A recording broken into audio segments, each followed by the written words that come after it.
you.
Good evening, everyone. Welcome back to the channel. We are back again live. Happy Wednesday to everybody. I want to take a moment here real quick to kick the stream off. I want to apologize for last weekend. I canceled both of my streams, mainly because of the fact I wanted to make sure that things were running smooth in the house, and I was the only one here. Wanted to make sure the pups were good, and I felt like I probably needed a break anyway. So, but I am here. I am back. We're live tonight with more of my Crazer Cat Plays walkthrough of Metal Gear Solid 3 as part of the, and basically what we're doing is I'm calling it Metal Gear Solid The Walkthrough, where we're basically playing any and all Metal Gear title. It originally was going to just be the main numerical Metal Gear Solid titles, but I have changed it and I have decided to do all of them, with the exception of like portable ops and all that crap. I don't have a PSP, but like Peace Walker will be included, Rising Revengeance. I'll even go back through the very, very, very brief story of Ground Zero. And here on stream, we're not necessarily going in any particular order. We've already completed Metal Gear Solid 1, 2, and 4. If you've missed those, you can go to my YouTube, which is youtube.com. Just search for Crazer Cat, and there are 2 different playlists for this. one in numerical order and one in chronological order for the game for the game's entire timeline. We are this. I believe this is part 3 of Metal Gear Solid 3. So we are Metal Gear Solid Cubed today.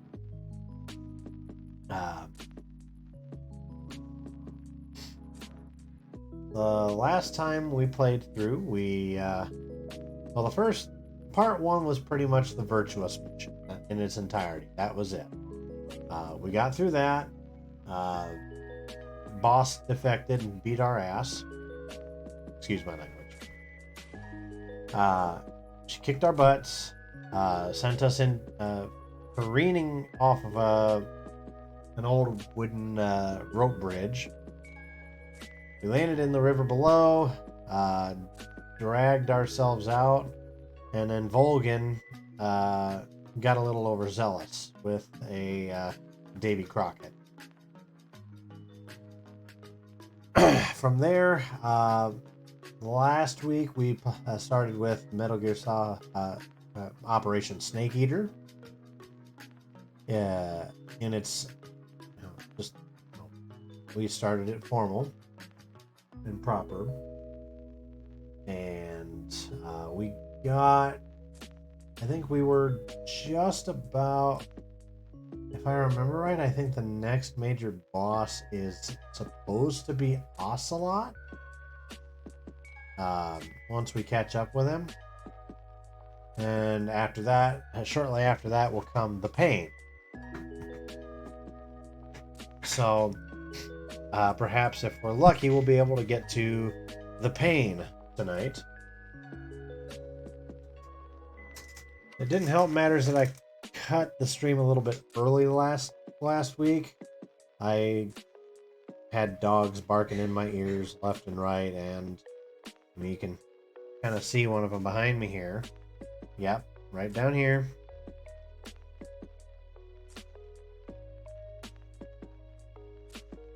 Hi, are you being good? There's actually 2 down there, our German Shepherd and my pup Tommy. But anyway, but amidst all that chaos with dogs barking in my ear and all that, I kind of lost track of how long we were going that night. I'll admit, I apologize. And I cut it an hour too soon. I thought I was done at 10 and it was supposed to be 11.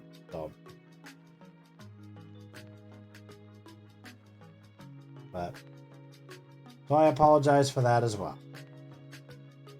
Anyway, we are going to 11 p.m. Central Time tonight. It is currently 8:23 my time. So, as Samuel L. Jackson once said, hold on to your butts, because we're going to be starting here in just a few moments. But I hope everybody had a good weekend. I didn't really do much in terms of, like I said, I was the only one here in the house at the time. Floofy Wolfie was out at an anime convention. She works for an online anime retailer called Right Stuff Anime, and they get to go to conventions, all sorts of conventions throughout the year. She was asked to go to this one. She wasn't supposed to go, but then somebody couldn't wind up going for some reason or another, so she got asked to come in. So I stayed behind. I kept an eye on the pups. One of these days, I'm going to be going to another convention. So just none this year. Let's put it this way: for the foreseeable future, if I have my way, there is a very well-known, very well-known book written by a very well-known financial expert by the name of Dave Ramsey that I'm going to be I'm going to be trying to implement. The book is called The Total Money Makeover, and it basically outlines 7 baby steps to eliminating your debt. Now, you can do this no matter where you're at. You can do this if you barely have any debt, if any. You can do this if you are deep in debt. Compared to what Dave Ramsey describes, I am kind of average. Car payments, lines of credit and credit cards, student loan. So I figure, why the hell not? And I've been listening to some of his. He's got an app, the Ramsey Network, and I've been listening to a lot of.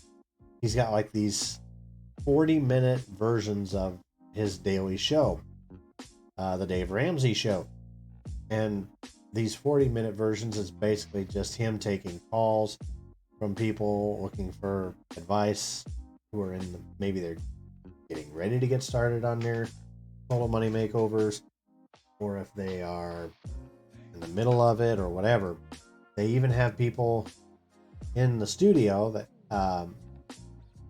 get selected to come onto the show in person and do what he calls a debt-free scream, where he'll be like, hey, we've got so-and-so here, and they had like $80,000 in debt, and they managed to pay it off in X amount of time through our programs, and and he asks them questions about, hey, how did this go? What were your thoughts? Did anybody ridicule you? Because apparently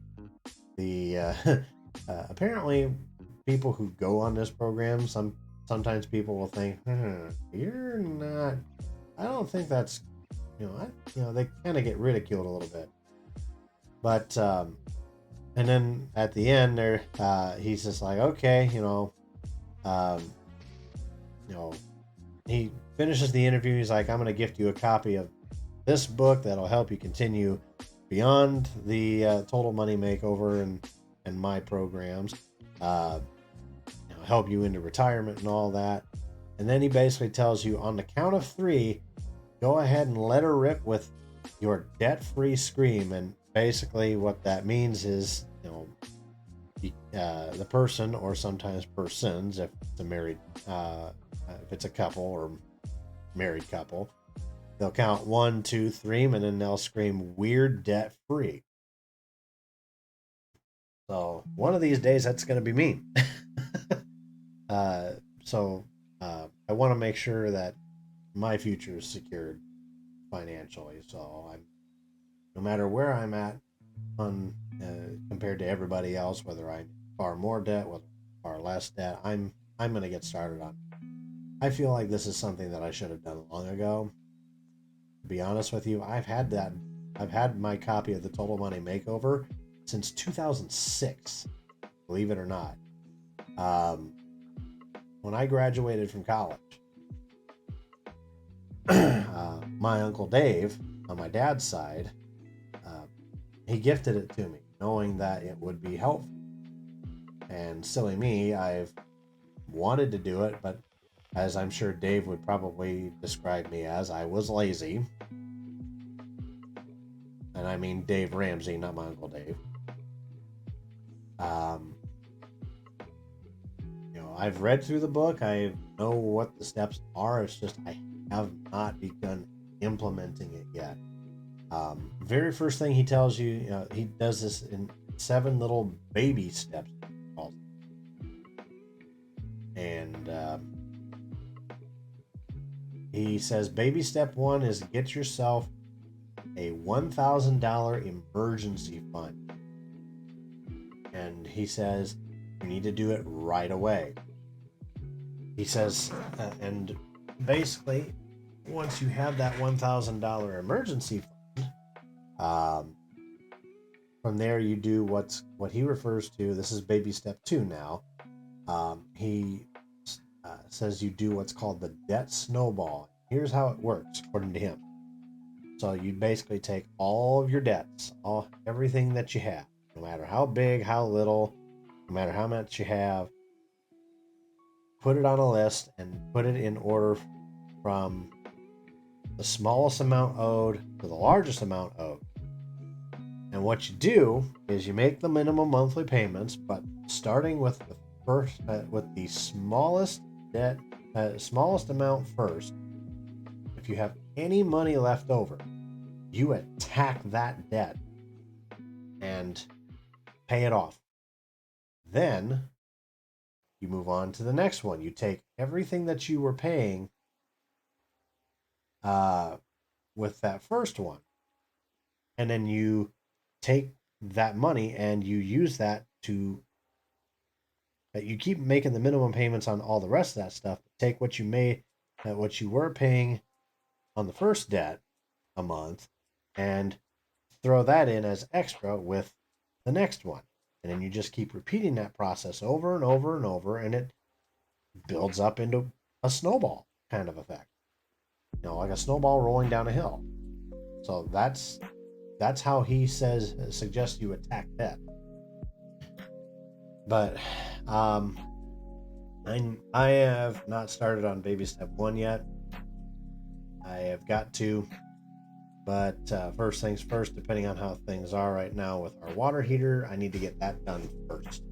So once that's done, then I'm going to be starting in full with my total money makeover. And I've looked on the Dave Ramsey website. I have seen all kinds of success stories with this. Let me pull up what I was looking at earlier here.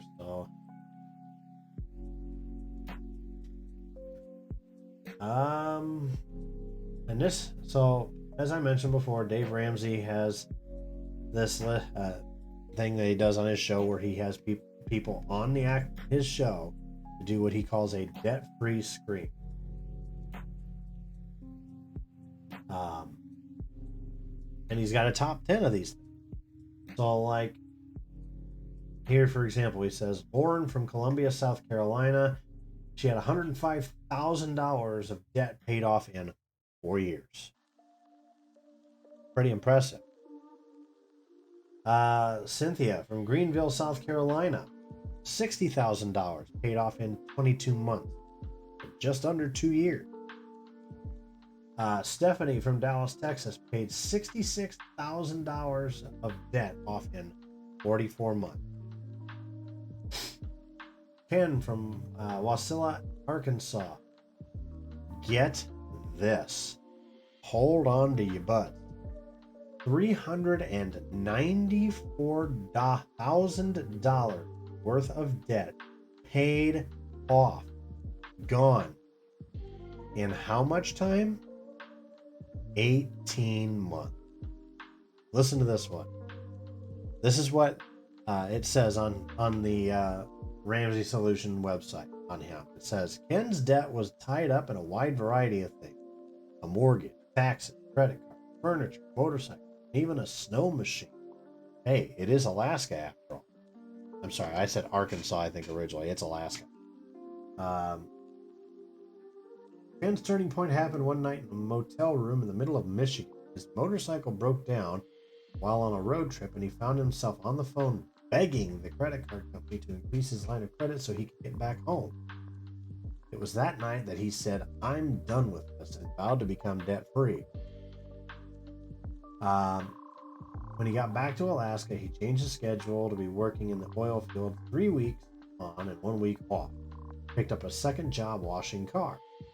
Knowing he needed something extra to get through the final push, he sold his home to knock out $245,000 of his mountain of debt. Now, I am not going to be doing anything crazy like selling my home to get rid of my debt. No. That's out of the question, because there's somebody else that would need to be involved in that too, and I am not selling my home. The only reason I would sell my home for any reason is if we decided we didn't want to live here anymore. We wanted to find something else. But still. Yeah, I mean, just under $400,000 in debt gone in a year and a half. Can you imagine what a guy like me, like I don't even have $100,000 in debt. I'm not even that close. But could you imagine how quickly, like if I did similar shit, how quickly I'd pay that shit off? Oh my god, it's crazy. And I apologize for my language. For those who may be, sorry.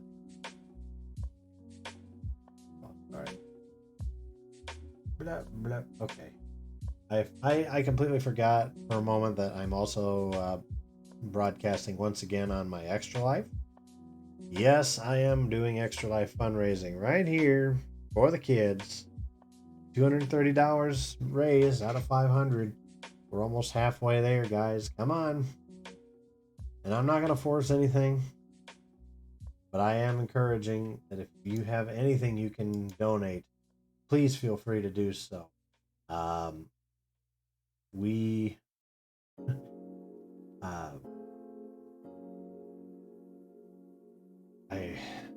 not really sure what to say there. We haven't made a whole lot of progress lately, but this is still far better than I was last year. Last year, I only got $60. So this is almost just under 4 times as much. So thank you, everybody who donated. I also want to take a moment to shout out our newest followers lately. We have JC Streams, who followed a week ago. So again, JC, thank you very much. We also had a follower, I believe, from Hover, I think. Minicoop 757, thank you very much for the follow.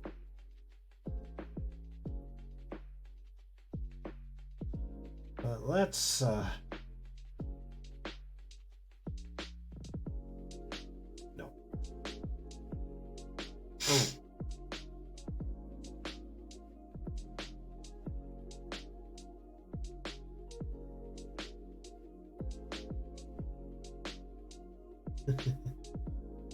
Side note, I'm seeing on Facebook from 2 hours ago, today is the 65th birthday of a comedian who is known for the phrase, "Here's your sign." Happy birthday from all of us here at the channel to the legendary Bill Engvall. I still remember my very first Bill Engvall album. When I was in high school, my aunt, one of my aunts on my mom's side, she got this extra CD. She knew who Bill Engvall was and knew of his comedy, and she knows I like some people like Jeff Foxworthy and all that, and so my aunt tells me, here, you should listen to this guy. His name is Bill Engvall. He's very, very similar in many respects to Jeff Foxworthy. So here I had this album. It was called Cheap Drunk, an Autobiography. It was a stand-up show, and then there was a few tracks at the end that were actually songs. And oh my God, when I first listened to Bill Engvall, I could not stop laughing. Especially because he actually, this was the album I first heard the infamous Vicodin Land bit.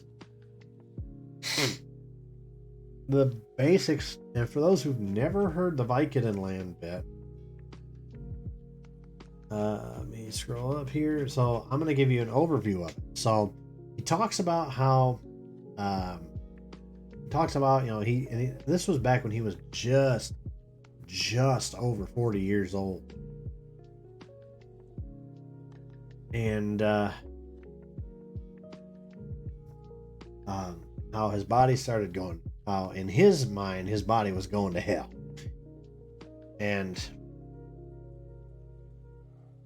at some point during that same time, he wound up with a hernia in the middle of a workout. And so he went to a doctor and they said, yeah, you've got a hernia. Meet me.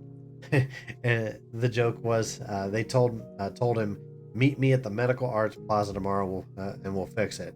He said, whoa, whoa, whoa. I don't want surgery at a place called the Medical Arts Plaza. I don't want the word medical and arts together. I don't want to take the chance of getting a doctor who might have an inspiration. And so he talks about how he goes and has this hernia surgery, and it was literally just according to him, they poked 2 little holes in you, with one of which is used for a camera, which, in his own words, which is a journey I wouldn't go on. And then the other one, they fix it. He's like, I was in and out of surgery 45 minutes, no pain. And then he goes, but the doctor prescribed me a prescription of Vicodin in case there was any pain. Now, Bill has shared several times in the past that he can't, he's kind of a lightweight sometimes with drugs, and like according to him, if he takes an aspirin, he's like, hey, baby, what's up? But he talks about how a few days later, he and his family were getting ready to go to the beach on vacation. And one morning, his son came flying in and did this Superman leap on top of him, landing right on his hernia. So he pops like half a Vicodin. Then they go out to the beach. And his wife and his kids had run off somewhere, and he's just sitting there chilling. And this island guy walks up to him and says, do you want a Bahama Mama? He's like, I believe it's breakfast. So he starts swinging his drink. And I will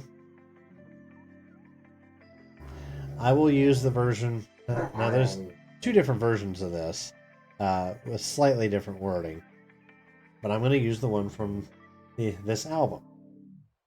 So he says, the Bahama Mama River and the Vicodin River converged in my system, and I just went, I'm going to braid my hair, because that's what you do in the islands. And he basically says that he learned in the islands of the Bahamas that half a Vicodin and a Bahama Mama makes for a really good day. And he tells this story that while he's hopped up on Vicodin and alcohol, he basically wound up being approached by this other island guy who said, hey man, let's go parasailing. Well, the next thing you know, he's got 300 feet of rope attached to him and a parachute, and he's getting ready to go parasailing. Well, the boat takes off. He starts rising up higher and higher, and he goes at 300 feet. The rope jerked, and apparently that was enough of a jerk to jerk me out of Vicodin land and into reality land. He goes, I'm 300 feet in the air, and I'm scared of heights. So he starts screaming, bring me down, bring me down. But what they heard on the boat was, let's go around.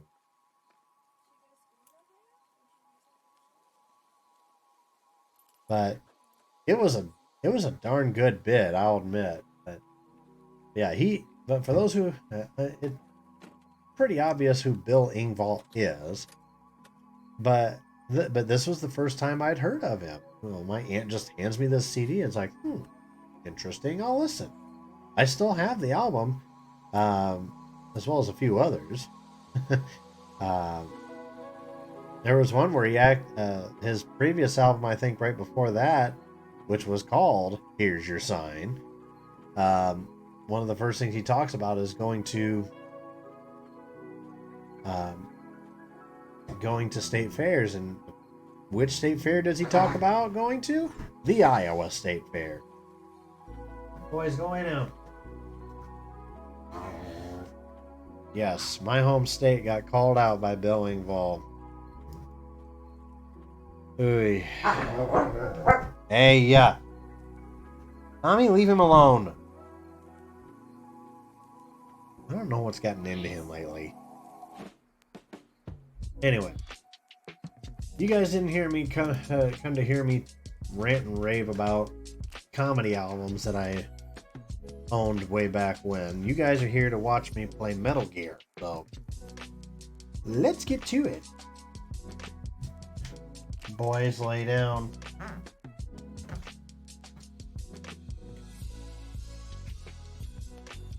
You leave him alone. Alright. So we should have the Xbox console on.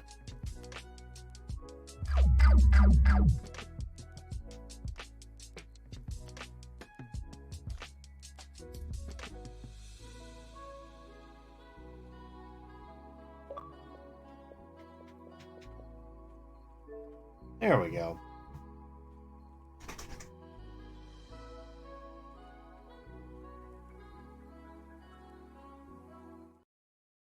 All right, guys. So here we go. We're going to start this off.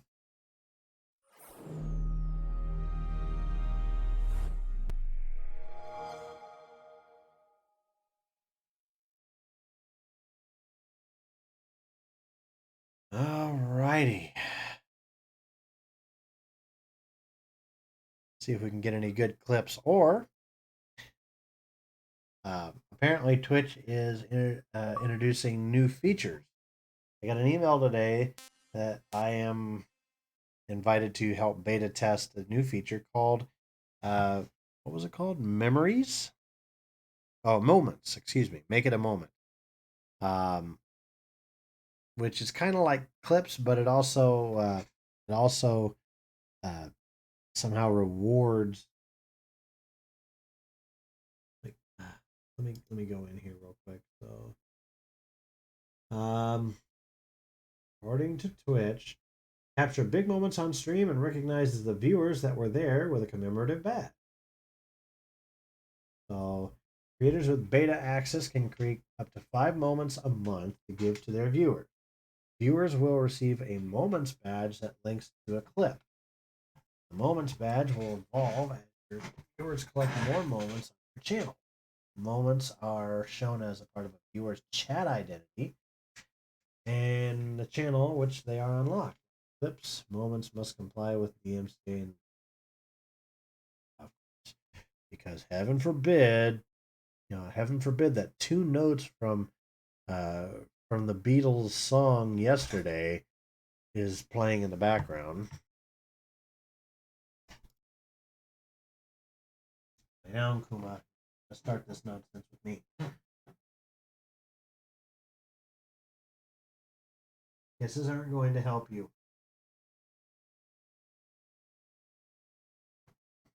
Lay down and be good.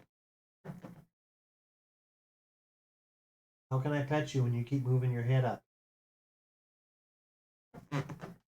See? Now how hard was that? This little stinker right here has been very obnoxious.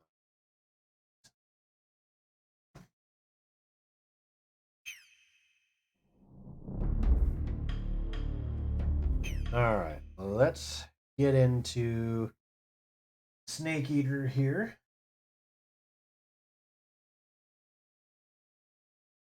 Once again, everybody.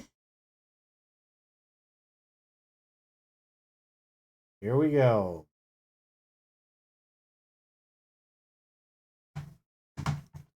Just like the last 2 times. Get ready.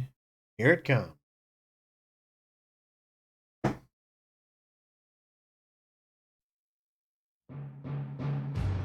All rise for the Metal Gear National Anthem.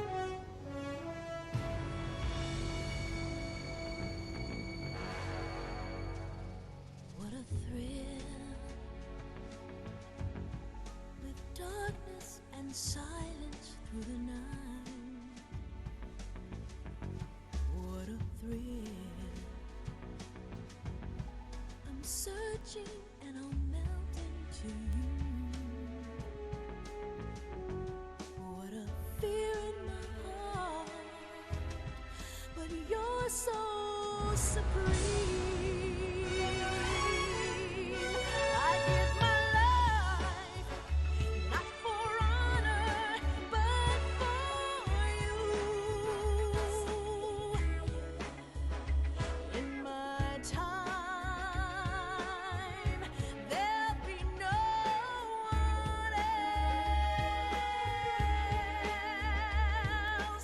Okay. I think that's long enough.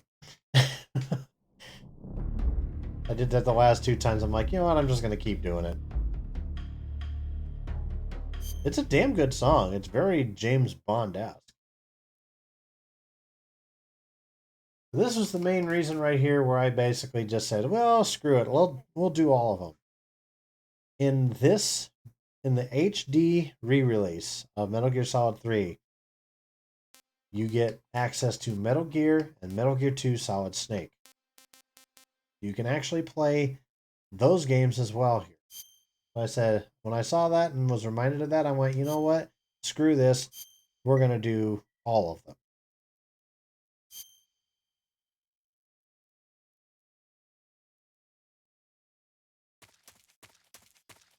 We'll shy it past base. Okay, that's where.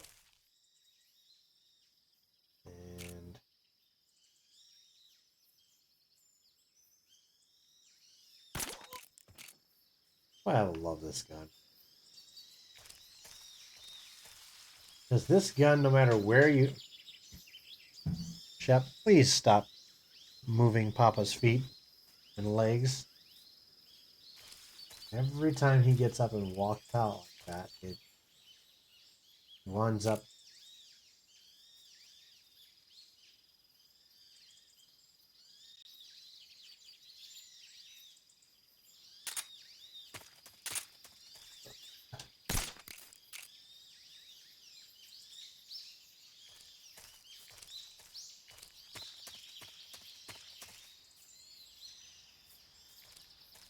Oh, there's a guy right here. Okay. Mate, mate.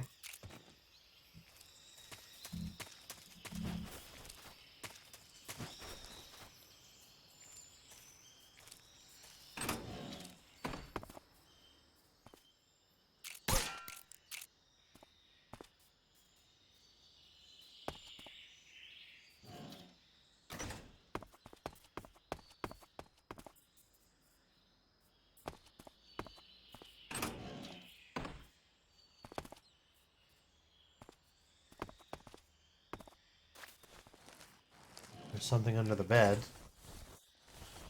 Oh, Mark 22 bullet. And a mousetrap.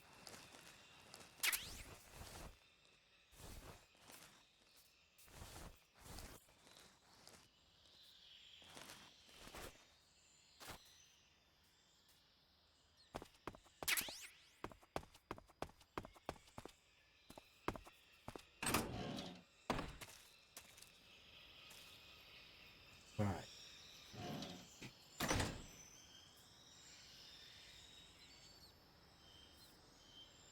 Sorry. Wanted to double check what I saw back there. Didn't know what that was laying on the ground. Alright.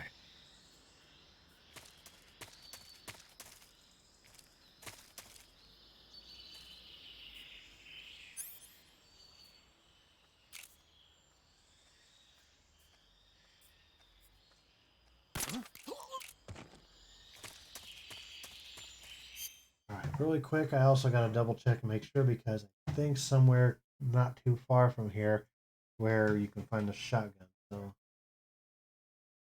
MGS 3 shotgun. Where's the shotgun in Metal Gear Solid 3?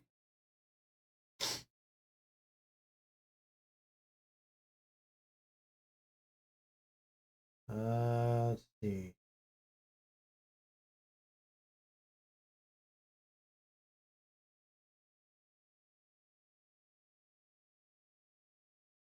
M37 was used by the Spetsnaz in Selinoyarsk during the time of Operation Snake Eater. Forces under Colonel Volgan added the M37 to their arsenal to utilize the effectiveness of shotguns in combat.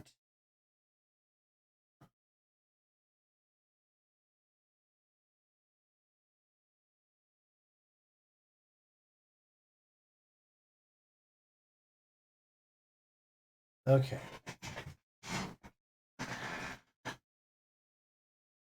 Here we go. So, immediately before the battle against the Pain. Okay. So, you don't have to worry about going hunting for it around here. is what I'm gathering. You look tired, sir. I think you need a nap.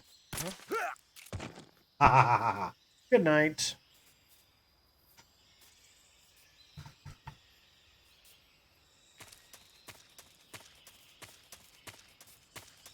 Oh, I almost... Yeesh. That one was close.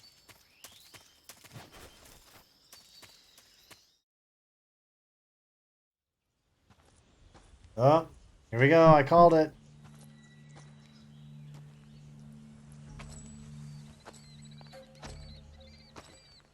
Ah, you're here at last. You're here at last. Looks like the boss's info was right.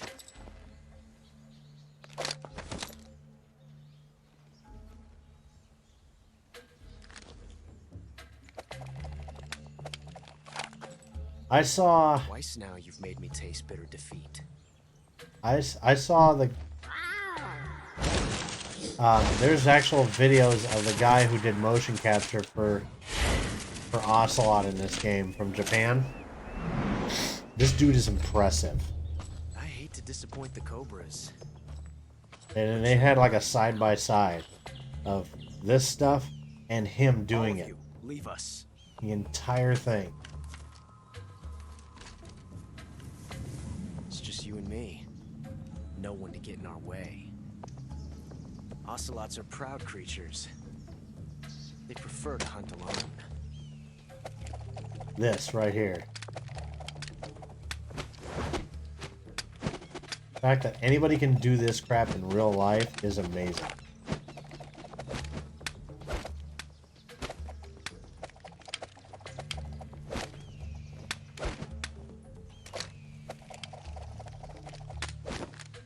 Shots.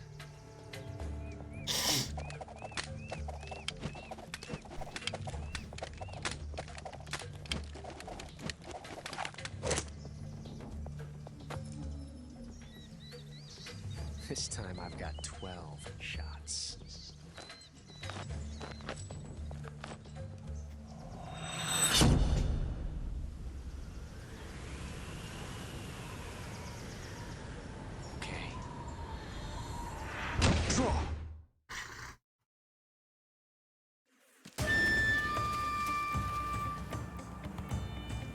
Okay, I gotta remember exactly how the hell to beat Ocelot.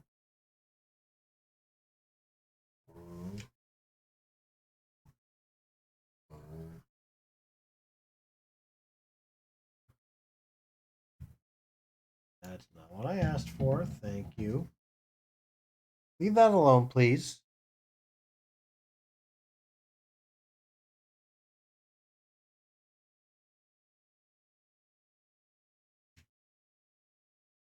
Let's see. Strategy wiki. Bosses. Bolshaya past crevice. There we go. So here's the first time you actually get to face off against Ocelot. He's packing a pair of Colt revolvers. He's got the skills to use them. Recommended equipment is the Mark 22, M9, 11A1. By shooting down the hornet's nest on Ocelot's side of the ravine, he'll have to stop the hornets down, which gets you a free shot. Don't use it unless you're near the end of the battle because Ocelot will send you, and unlike him, you have no way of defending yourself. On a pistol, either works, and wait for a while without shooting. Ocelot will challenge you to a quick draw duel, but you don't need to actually participate. Seize the moment and grab a free shot.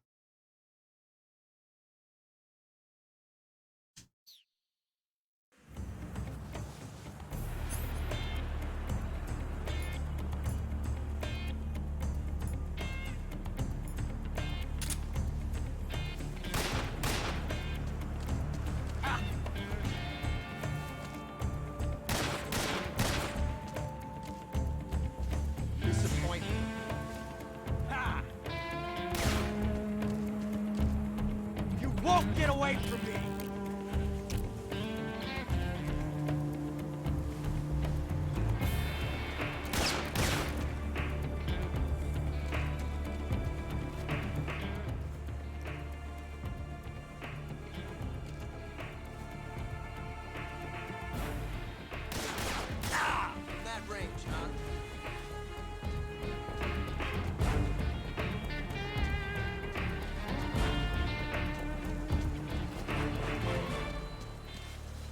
Can't hide forever.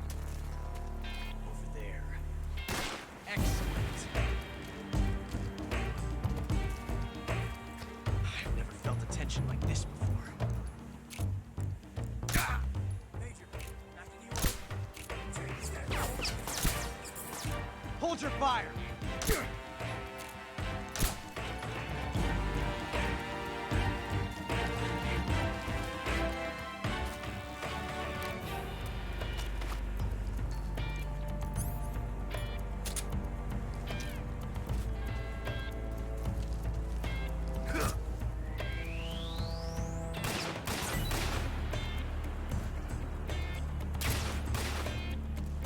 Alright. I'm starting to kind of remember. Wonder what would happen if I tried to hit him with the easy gun. If it would instant KO his ass or what? What's the matter? Ah! You won't get away from me!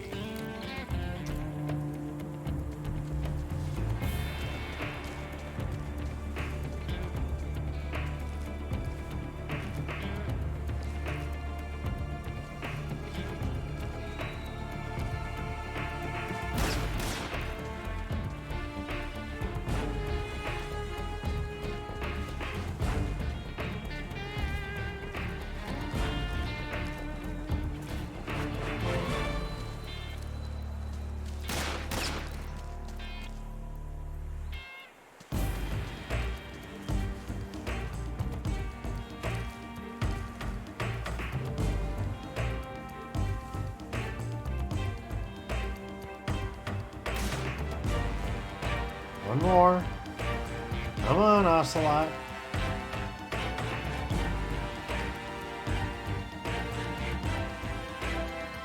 Not bad, eh?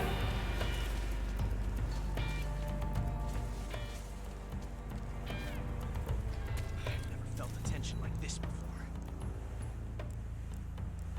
That's so different from simply changing a clip. Fight fair. This reload time is exhilarating.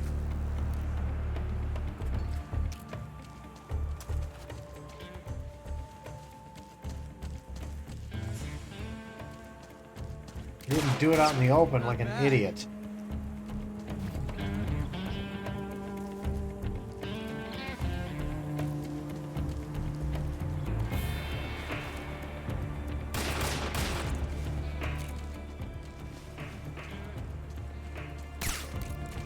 Can't hide forever. Ha! You won't get away from me!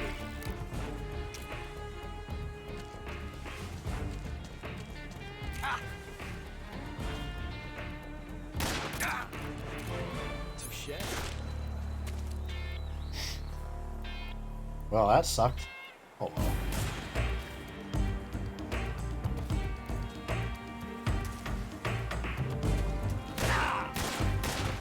Fool!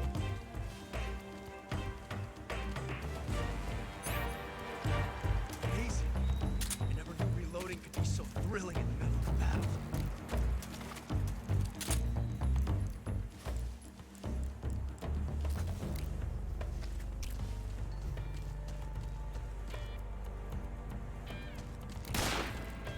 Ah! You're all talk, huh?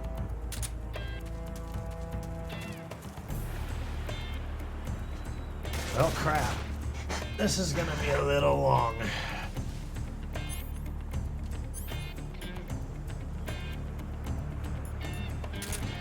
Might as well go back to you. What's the matter?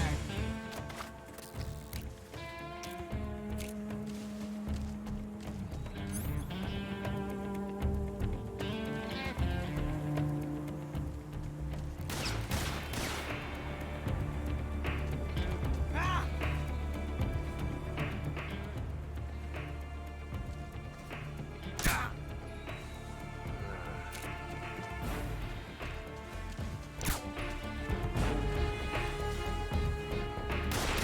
Ah! Fool! This reload time is The nice thing is, since we're on easy, there's Snake doesn't really have Not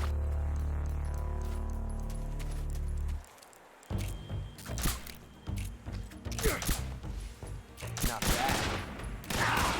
That range, huh?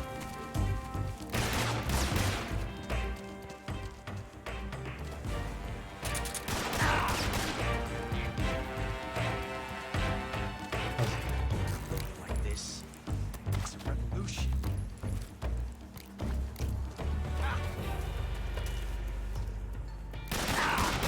You fool!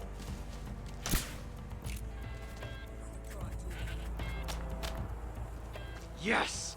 It's the heart of a duel.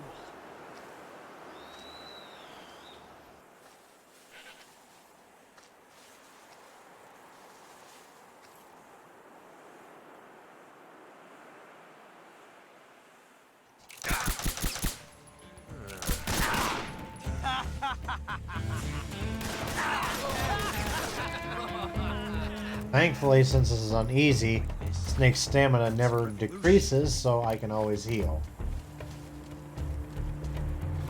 Meanwhile, Ocelot doesn't have it. See my technique?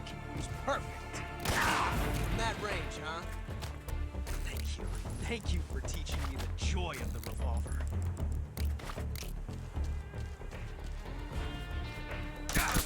I felt that.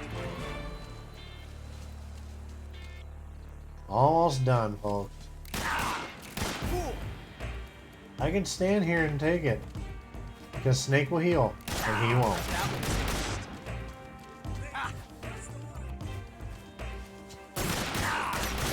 You're all talk, huh? Loading like this, it's a revolution. See my technique? It was perfect.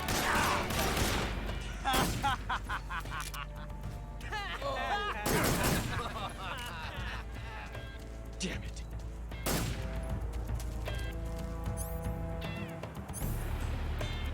Let's see what else. Didn't I have another suppressor or something? I'm gonna have to go into the backpack.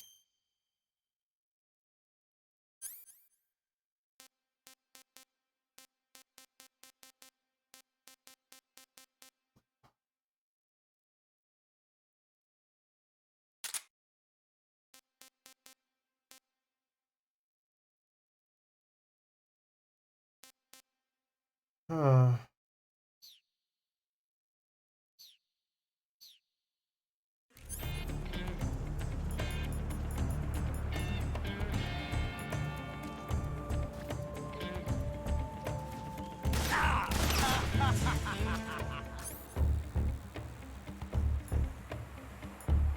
I can feel it now. The pulse, the heat of battle.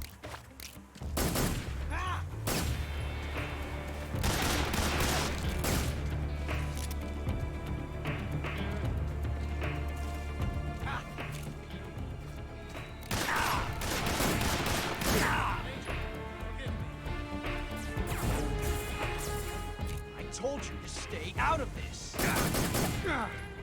One more.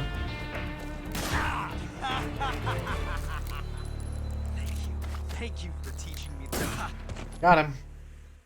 Way to stand out in the middle of the open there, genius. Damn it. He found us.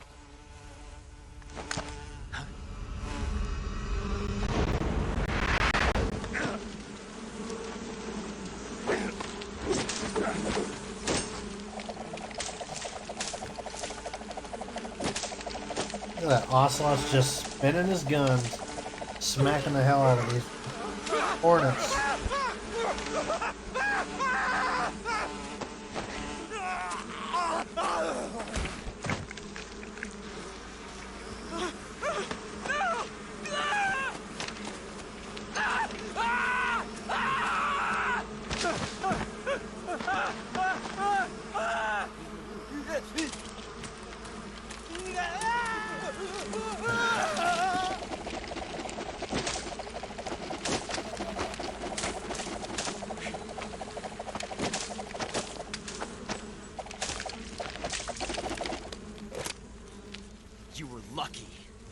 We'll meet again. And again, and again, and again.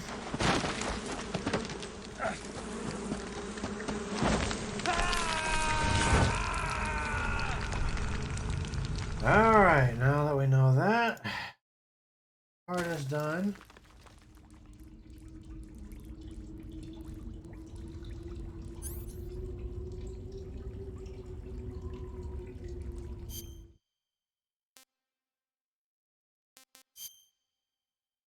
Nothing in cure, thank God.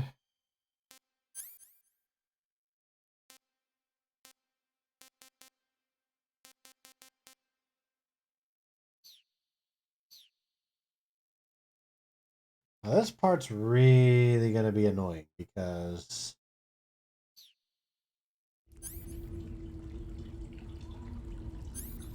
the best I'm going to be able to do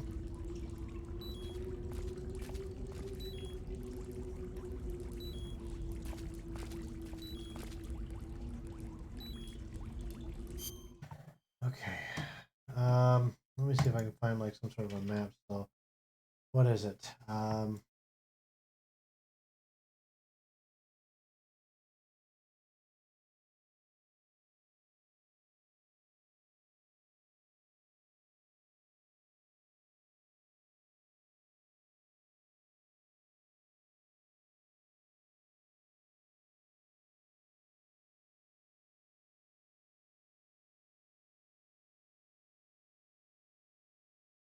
Okay, so Cave Branch is where we are now.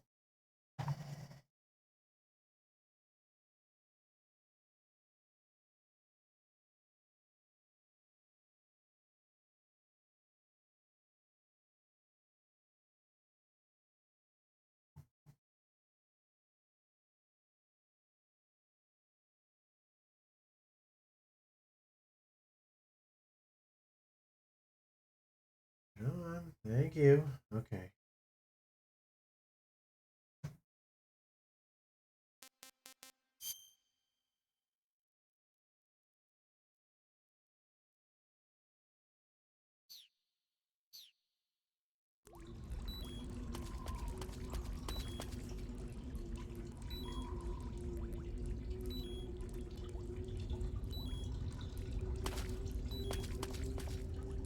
I might actually have to turn off some of my lights here so I can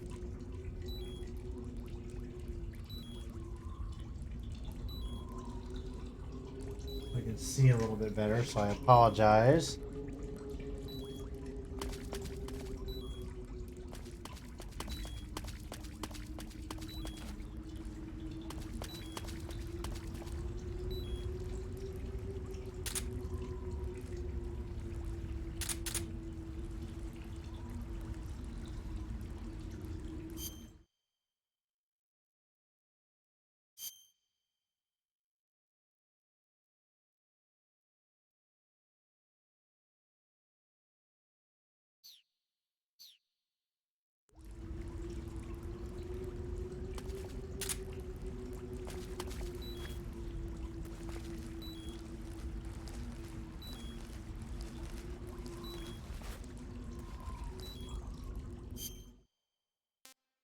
All right, where am I now?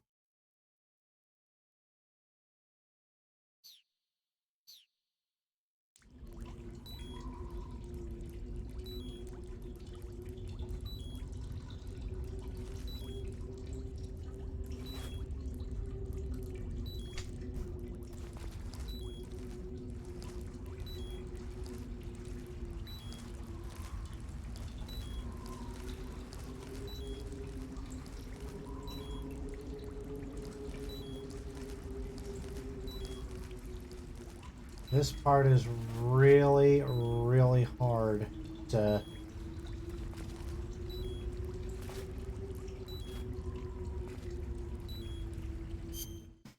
try and see where the hell I'm going here.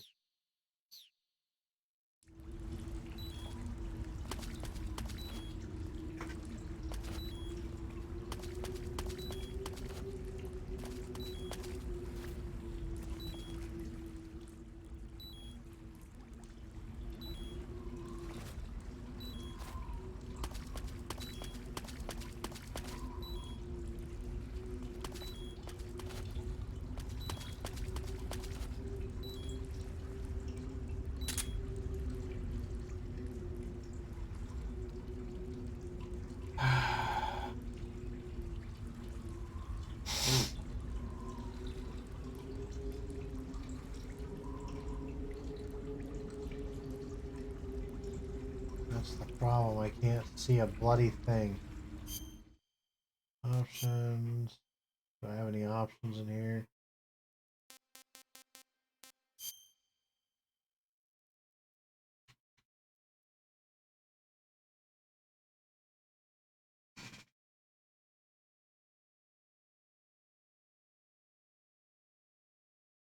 The gray scale under the orange is no longer seen. Okay. Well, that doesn't.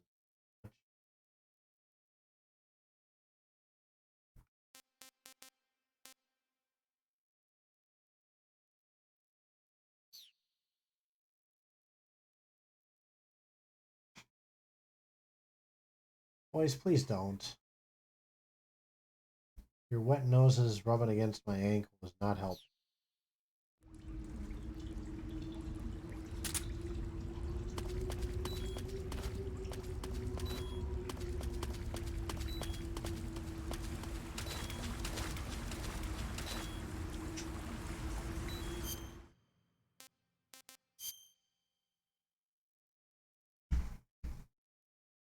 Okay.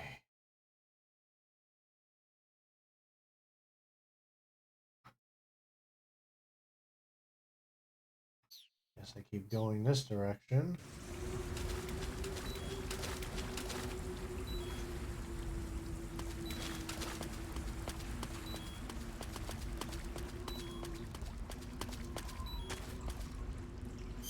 Where am I going? I gotta check the map every so often to figure out where I am. Okay.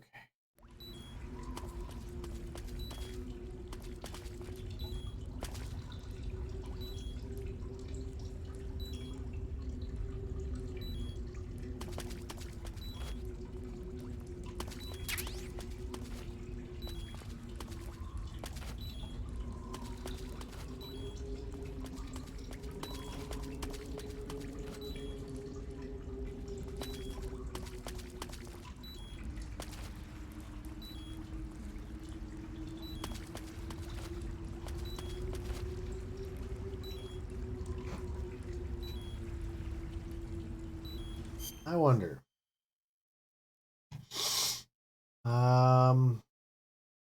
This is going to be. So.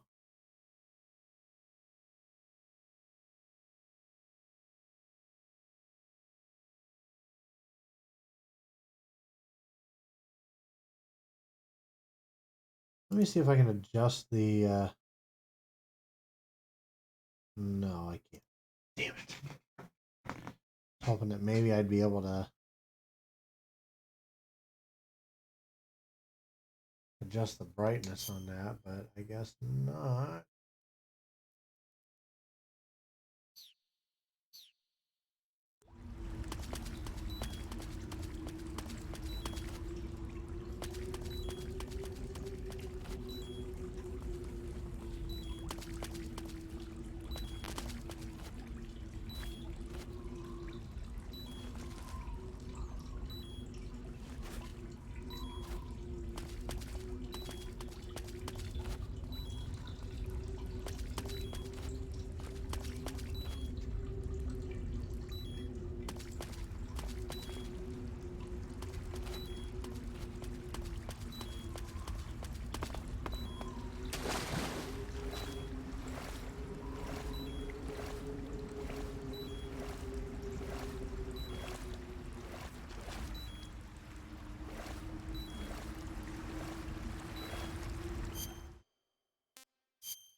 Oops. Sorry, I meant to do math there. Okay, where the hell am I going now?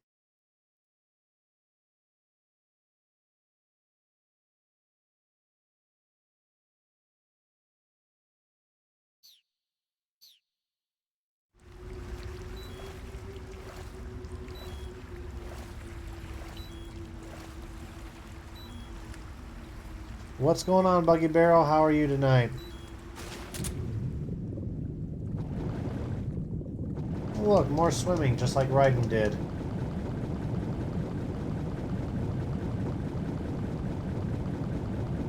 Not a Metal Gear game without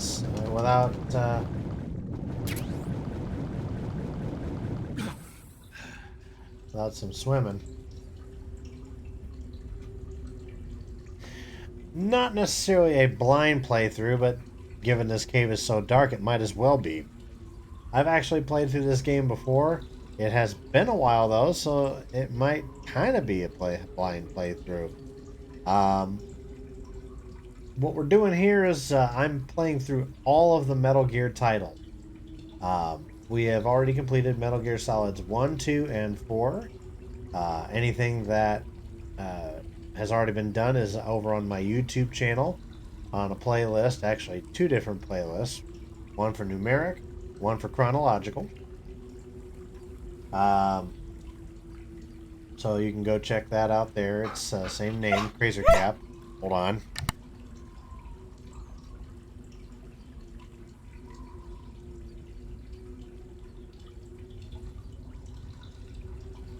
Sorry about that. We've got pups in the house, and they tend to get a little noisy every once in a while when they think they need to go out, when he really doesn't. Um,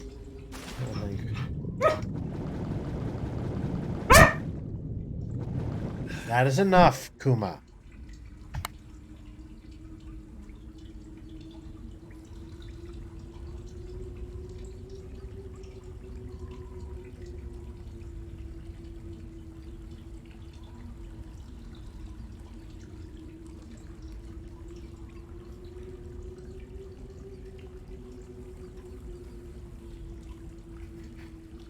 Alright, sorry about that. Well, 95% available plugged in. Okay. So where the hell am I at now? Let's find out on the map. Oh god, yeah, I really went past, didn't I?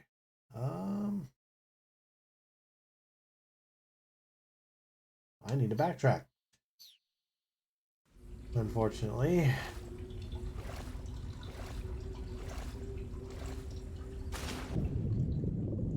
I think that was probably just from the ration.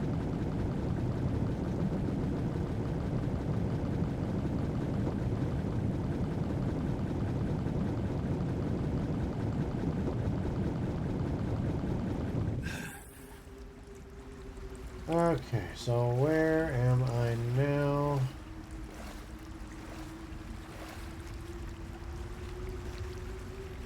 Now we're playing through Metal Gear Solid 3.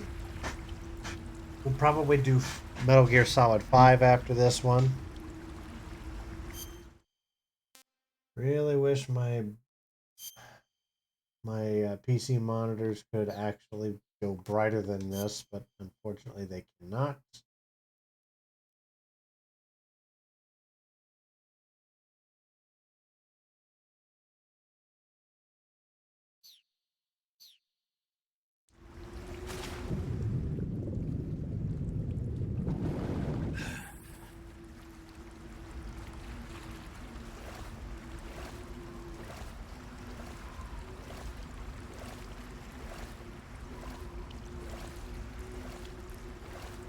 Oh heavens, let's take a peek here.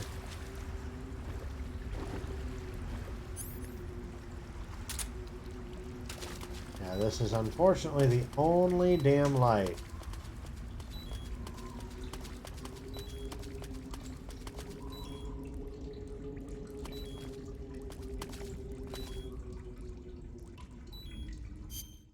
That I can think of, unless I'm forgetting something.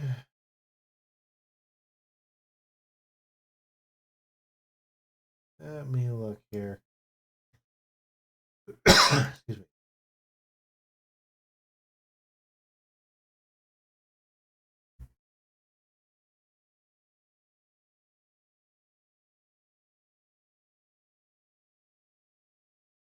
The torch and the night vision goggles can be found in this area, according to them.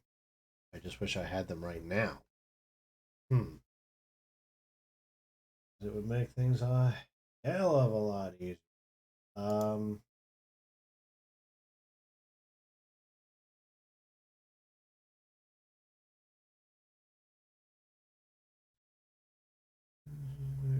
okay, so in here somewhere. So go to the northernmost cave.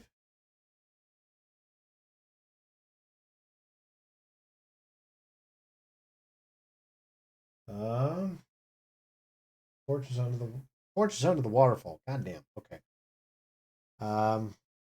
Need to find a waterfall.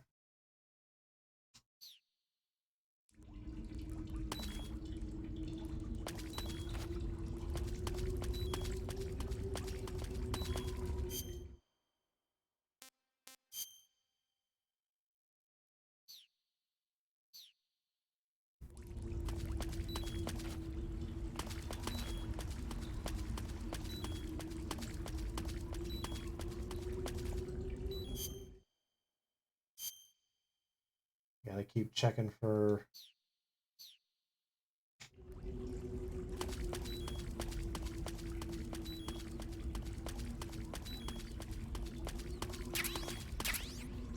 Grenades.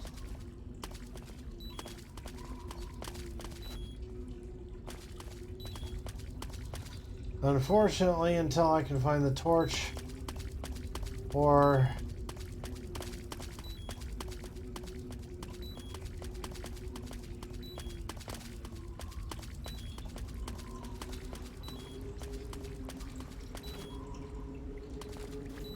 oh.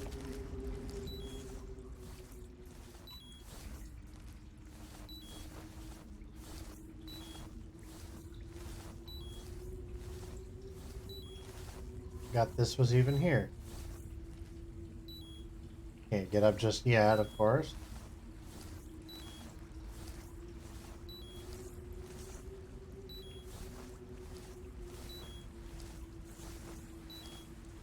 Oh shit. Yeah, you need to die first. I am not getting bit by a snake. Thank you.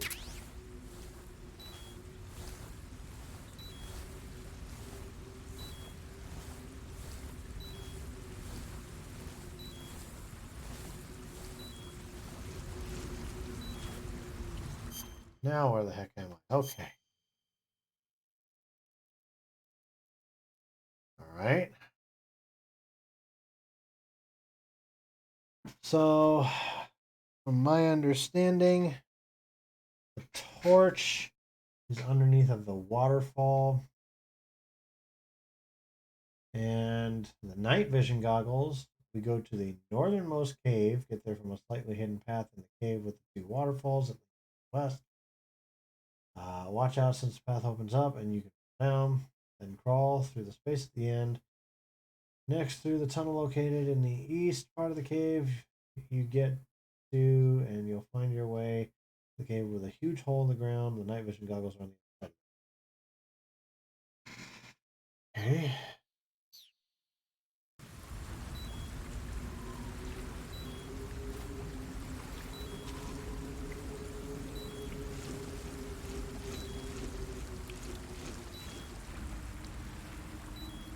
All right.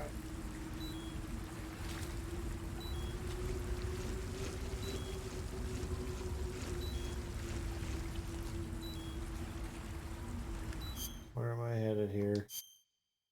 Anywhere I know? Okay.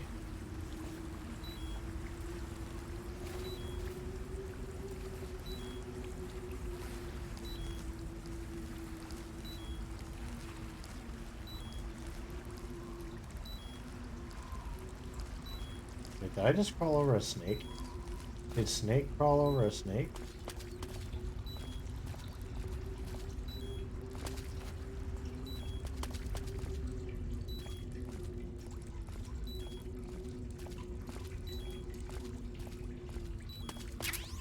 That's bug juice.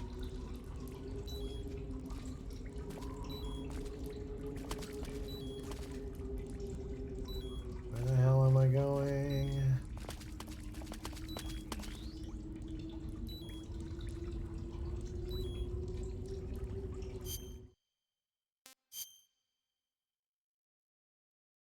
I keep wanting to go to options for some reason. I apologize.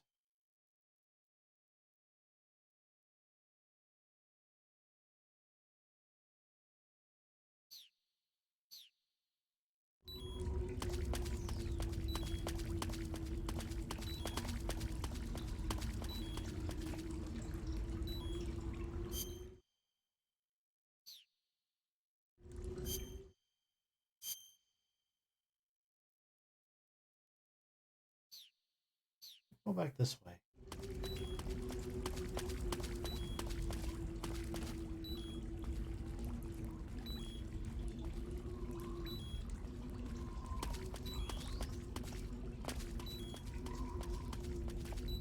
Well, I guess we're just moving on to the next goddamn area, aren't we?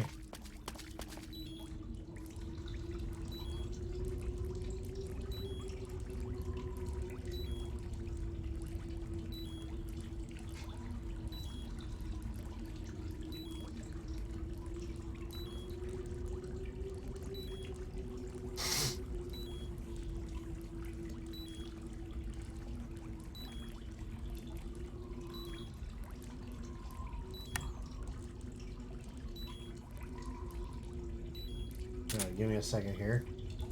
Double checking a map.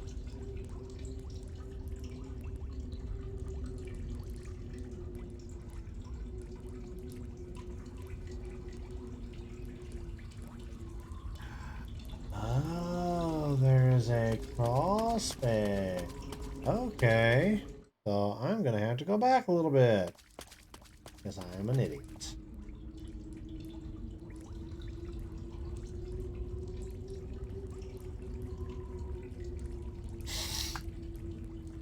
Where is T for torch? Okay. Thank you.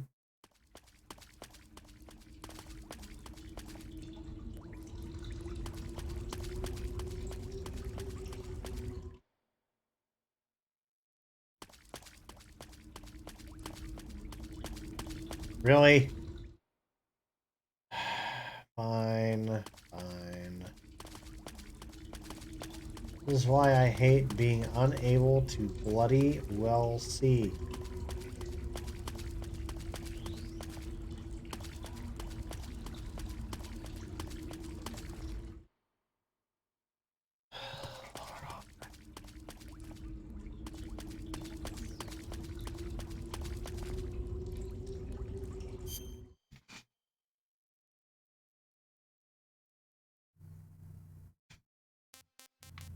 Now I've got a better idea of where the hell everything is.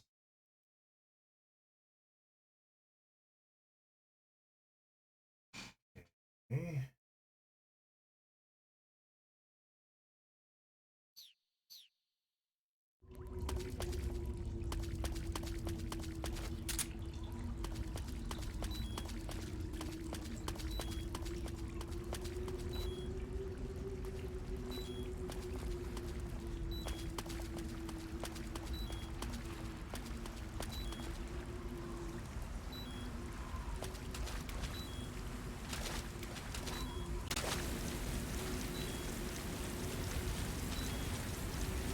Now this son of a gun is under one of the water. Phosphorus.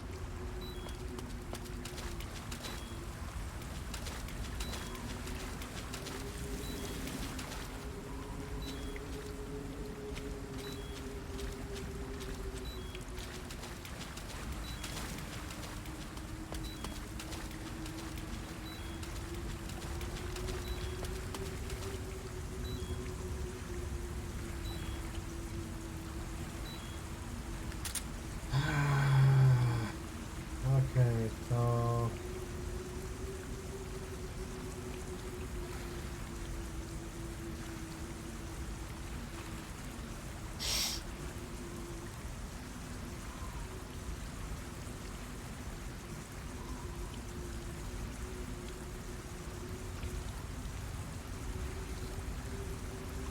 in the cave with the two waterfalls to the left.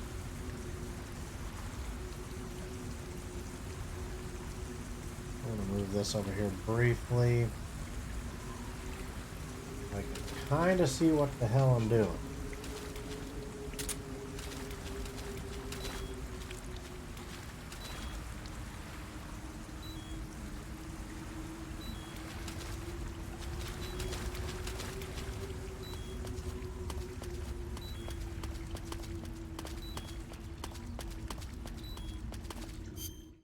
Where am I on the map?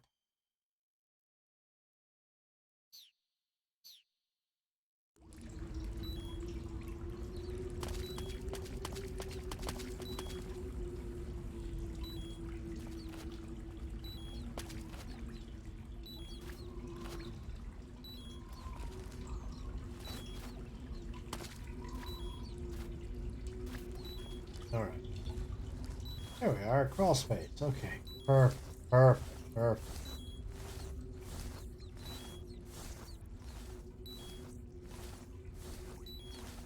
This should lead me to the night vision goggles, which I can actually see crap.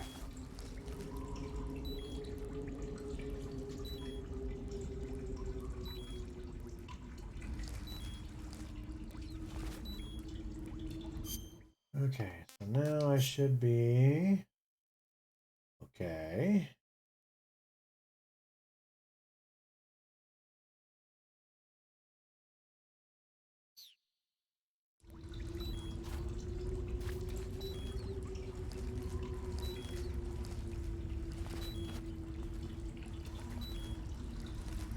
Should be another crawl space around here somewhere. There it is.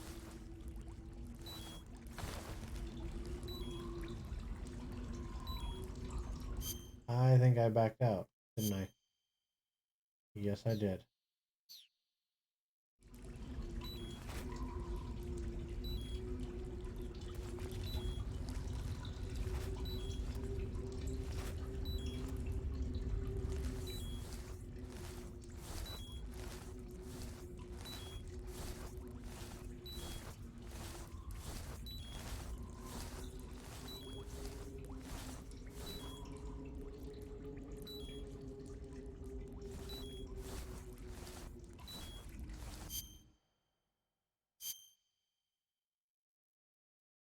Really? All this crawling and I'm not doing anything?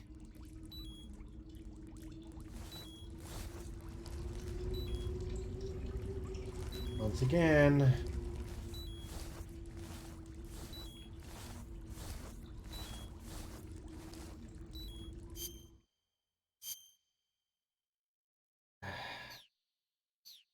I am not getting anywhere right now.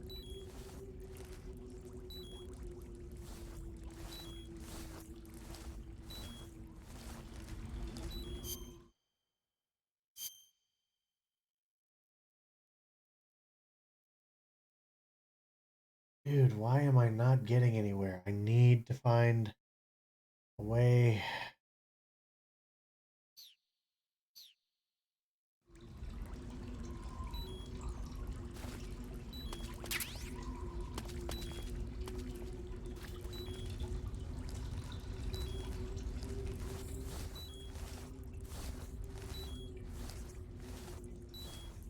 Oh, I think I finally found it.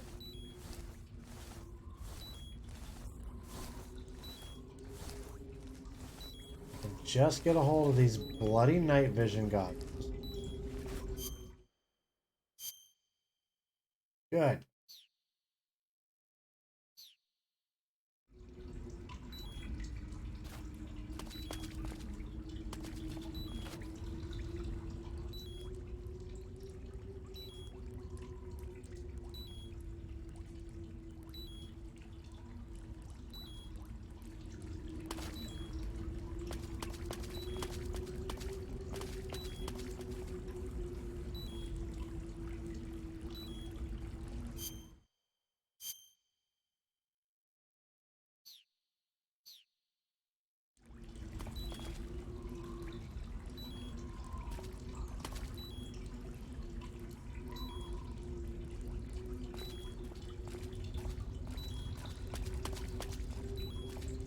Oh, there it is, the hole that they talked about. Okay.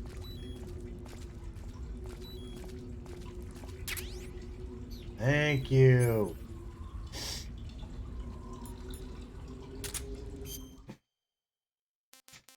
Backpack.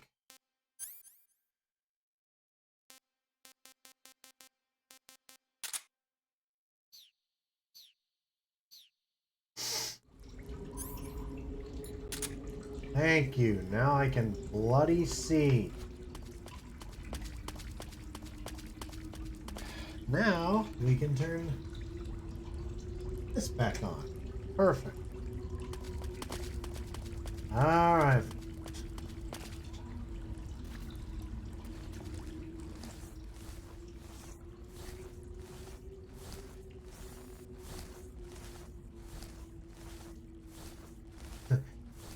Question remains, who the hell would leave just a random pair of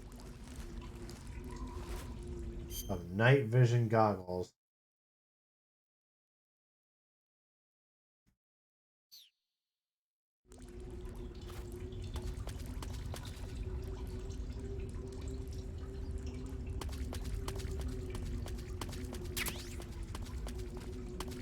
CMed.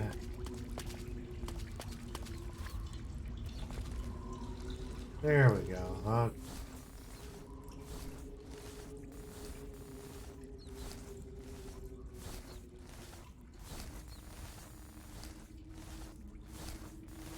We'll have to do what we can before the battery runs out, though.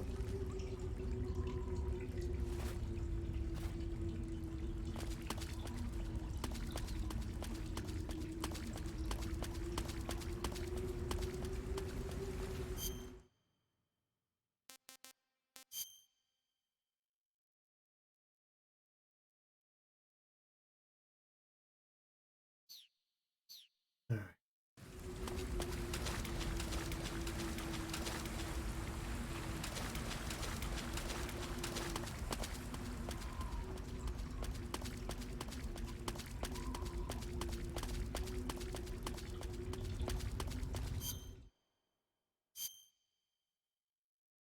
No, that's not where I want to be.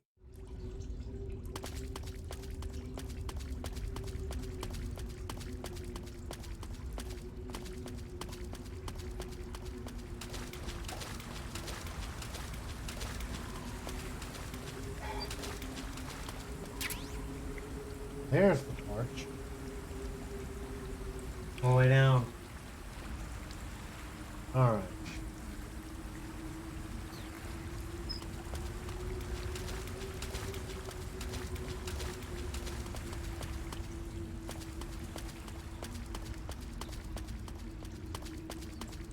Well, we got over there once before. Now we're going backwards.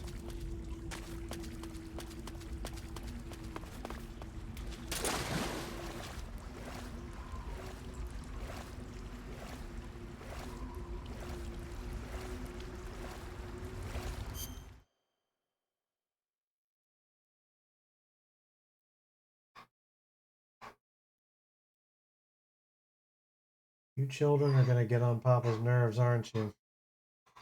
Fine. All right, it's time for a break. All right, I am going to switch you guys over to a break here real quick while I deal with the fluff balls behind me, and I will be right back with you.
Okay, everybody. Sorry about the wait there. I'll turn that down a little bit so you guys can see me a little bit better. All right. Let's get back to work here.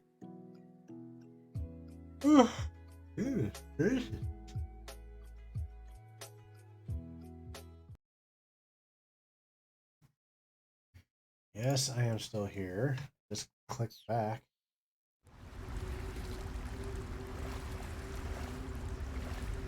Okay, getting back to our map here.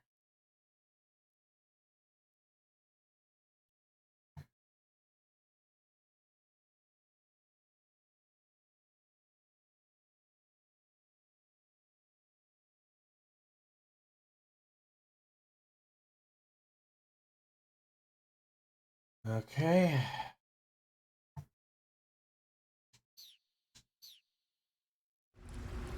I think it's usually a bit easier for me to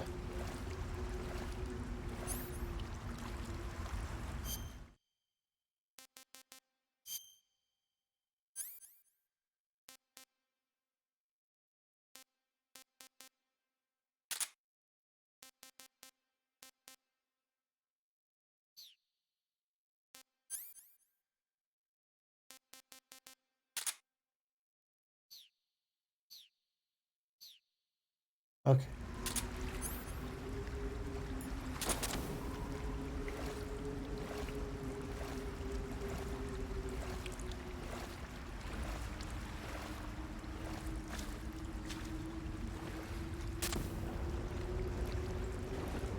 Well, at least now I don't have to waste the battery on the night vision goggles.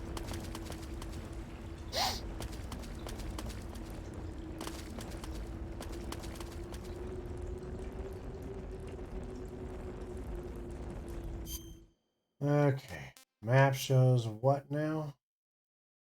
Right back where I started. Okay.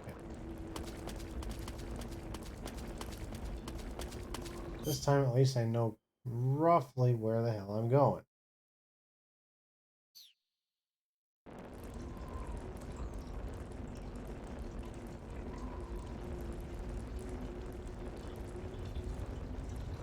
All right.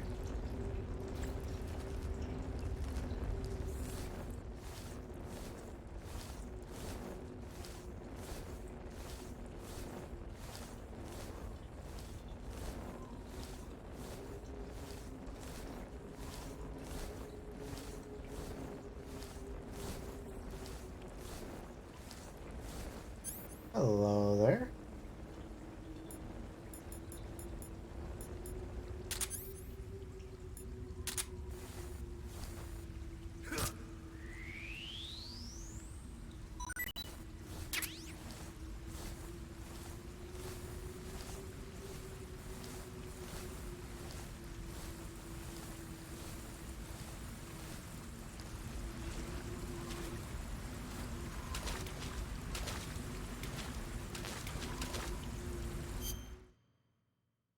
Map shows us somehow once again right back here.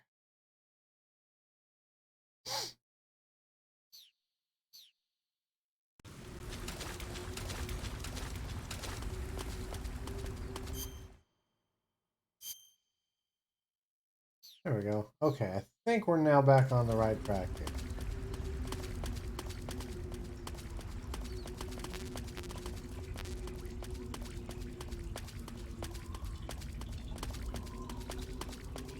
Now, keep in mind, on this next one, we absolutely, positively need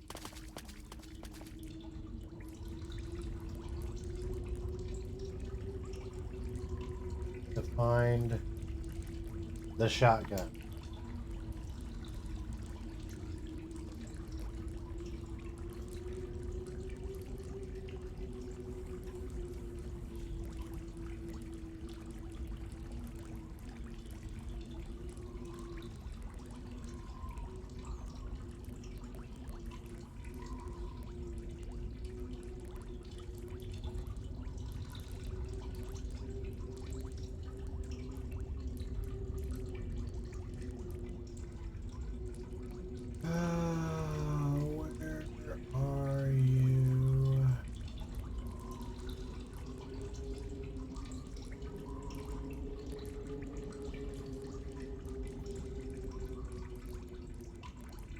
Okay, so in this case, so once in the section, take the right path.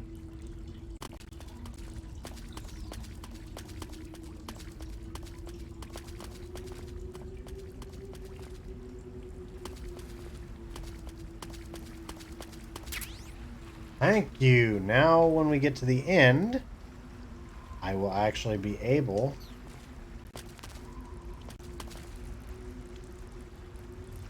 to fight against Volgin without much issue.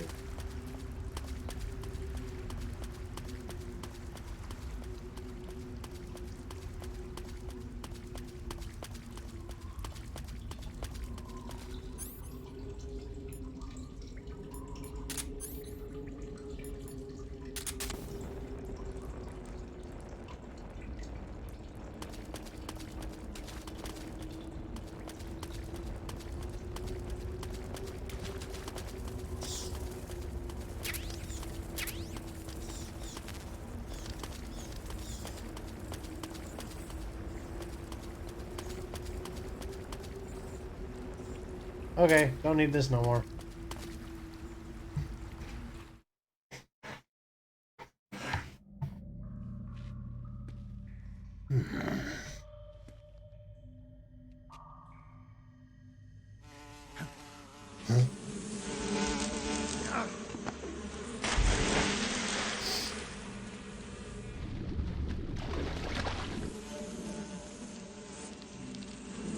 I caught you at last. We are the sons of the boss. Ha! I am the pain. In the ass. Ha! I will guide you to a world of anguish beyond your imagination.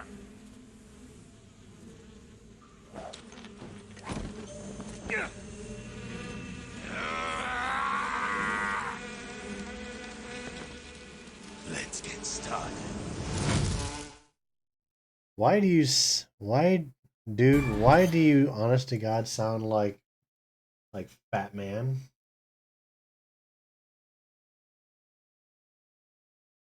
Okay, so go back here.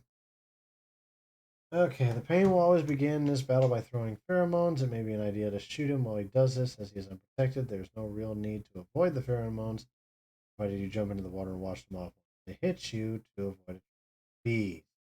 If the pain encases himself in his hornets to protect himself, he is invincible to normal weapons. The only way to penetrate the armor of the bees is to shoot it a few times with the M37 or blow it up with the grenades.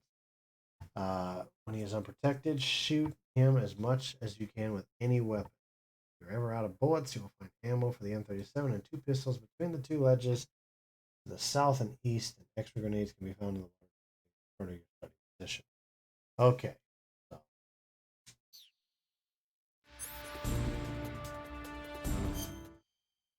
So it turns out I actually will need the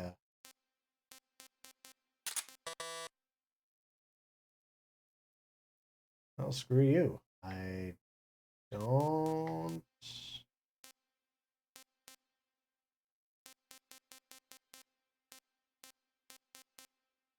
need that.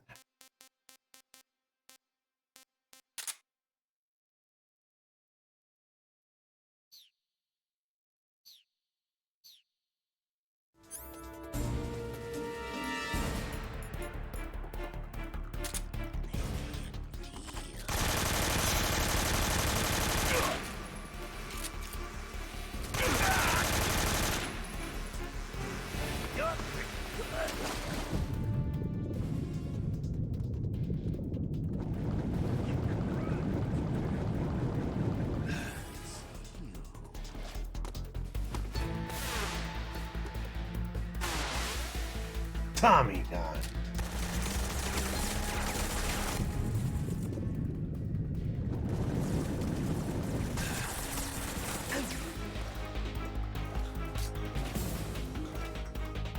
Are you just going to run away?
easy gun will help me to recover my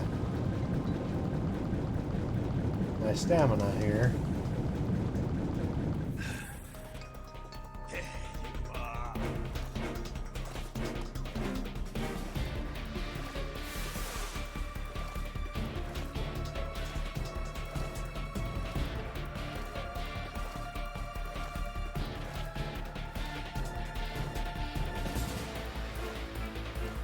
Let's see if you can handle this.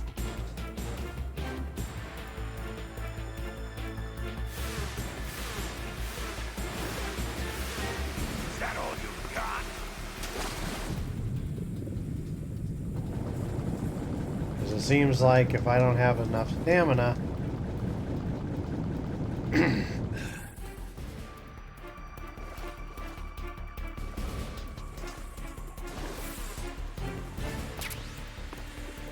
He is my brother. then my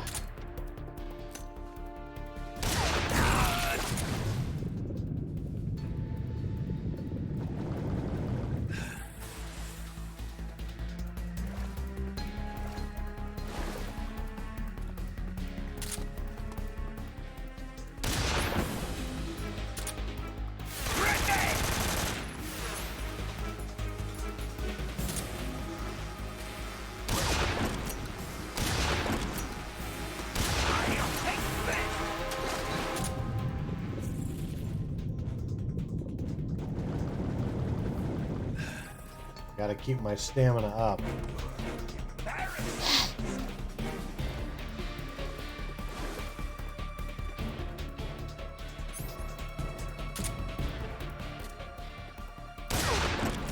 Is that the best?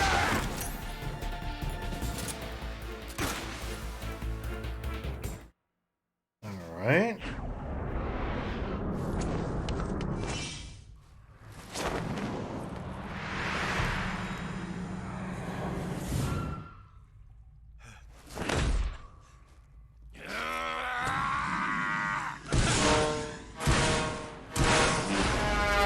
Oh, he's got bullet bees now.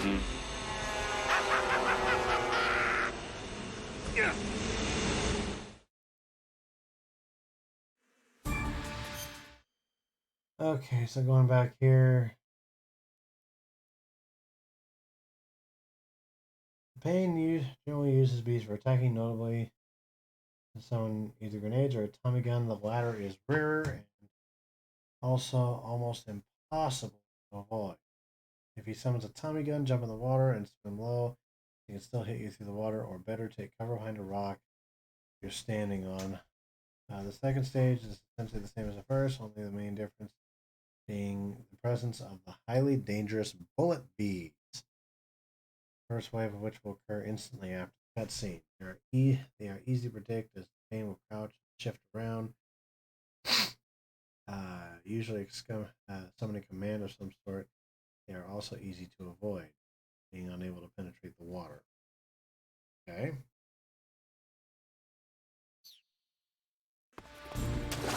Go, get it!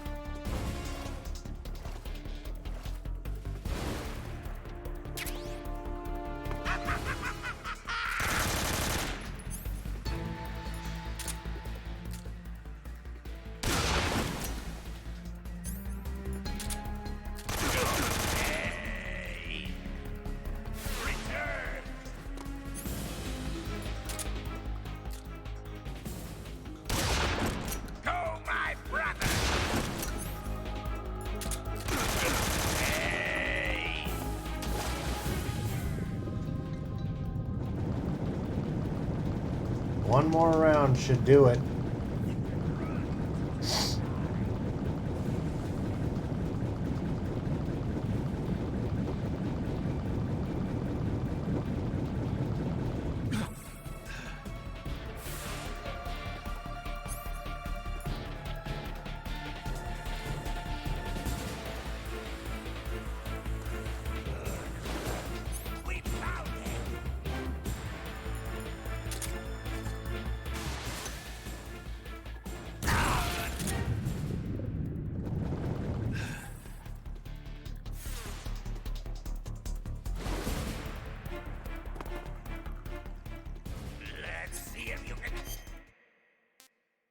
go into cure real quick. Burn. We need...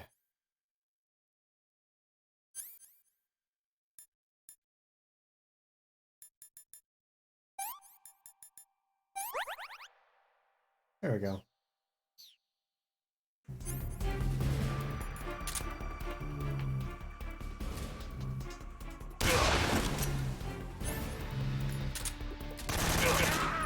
Got him. Lay down. You need to lay down. Instead of harassing your brother. The pain. The pain.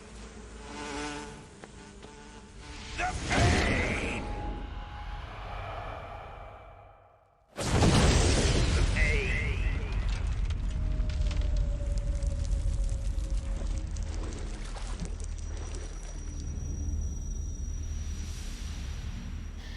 I'll remember that from now on. We definitely need the shotgun one way or another.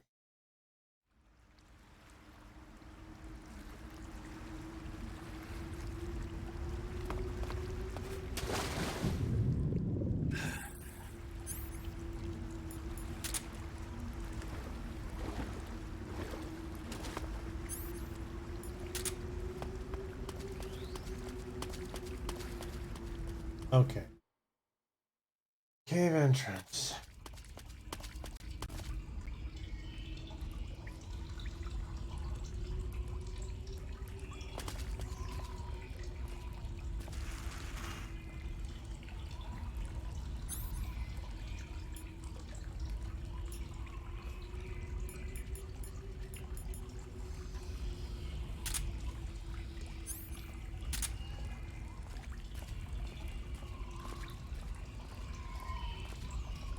Alright, so now as we go through here, it's going to become a bit brighter around here. We won't be needing the X-ray goggles any longer. Or not that. Why did I call it the X-ray goggles? I can see through things.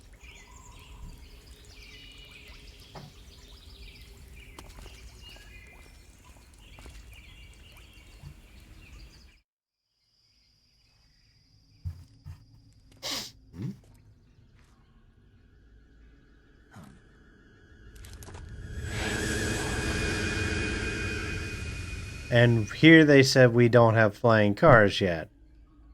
What the hell are those things then?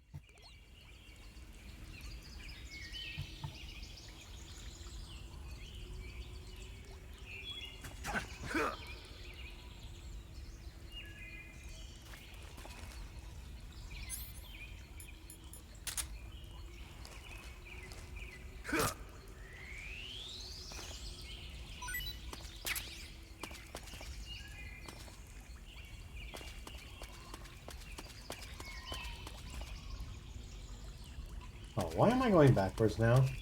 Thanks for getting me all screwed up.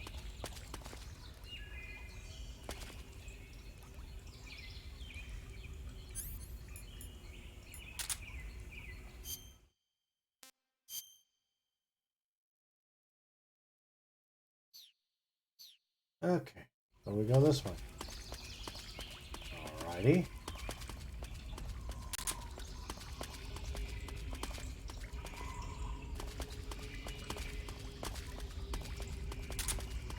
The daylight!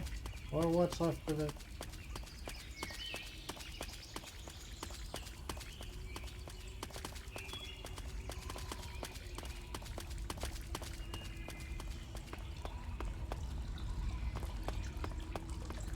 Yeah, on this I actually have to be very careful. If I fall off these cliffs and ledges, game over.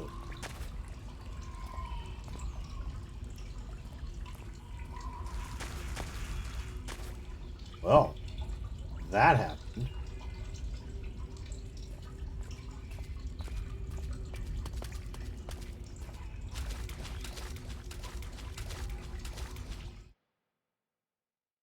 Okay.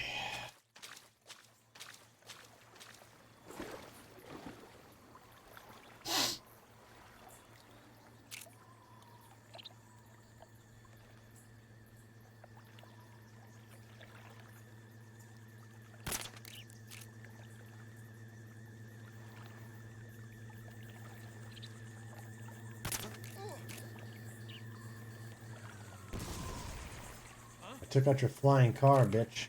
We're under fire. Enemy position unknown. Commencing alert status. Acknowledged. Keep your eyes open.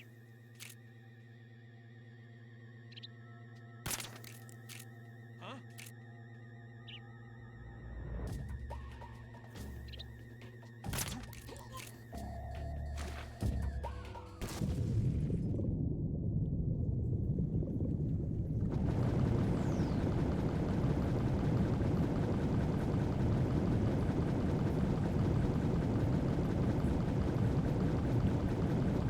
There we go.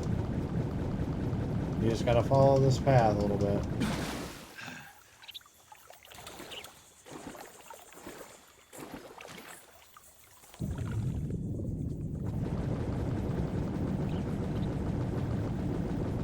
Swim! You're a water snake.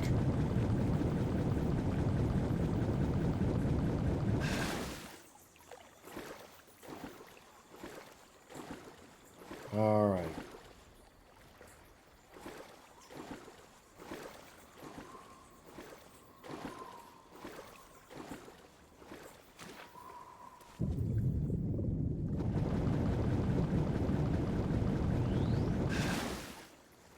There we go.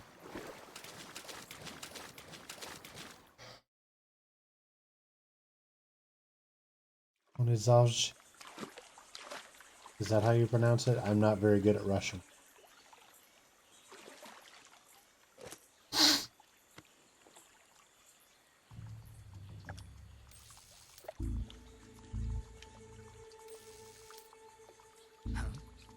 Huh?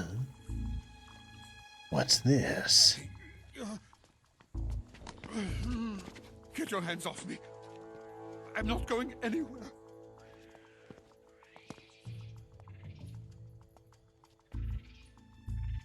Really now? How many times must I tell you?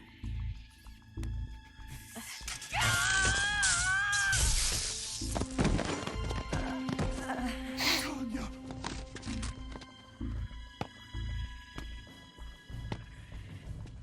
Each time you resist, your lover will suffer the consequences. Is that clear?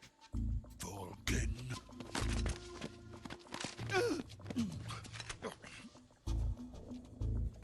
Damn you. Kuwabara, Kuwabara.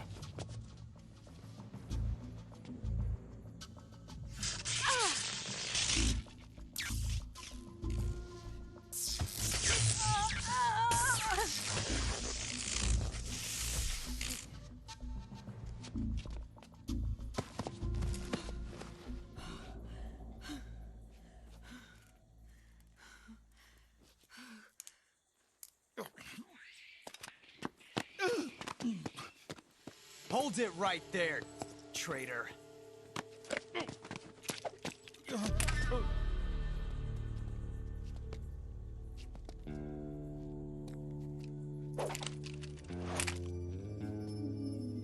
Let's find out just how lucky you are. Watch closely.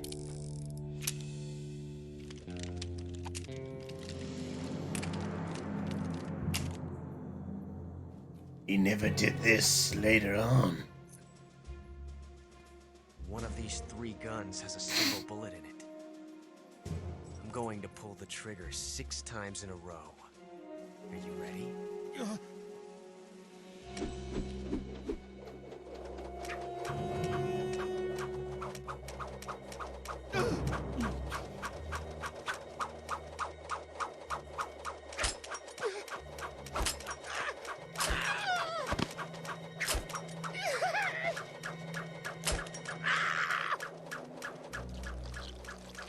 And there we have it.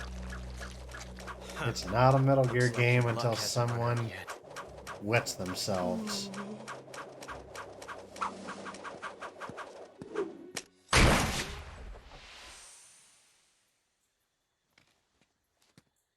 There's no such thing as luck on the battlefield.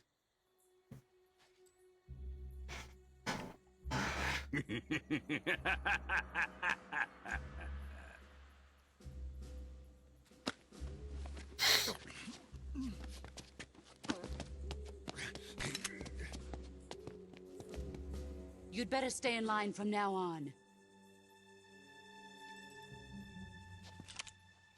The Cobras will take care of him.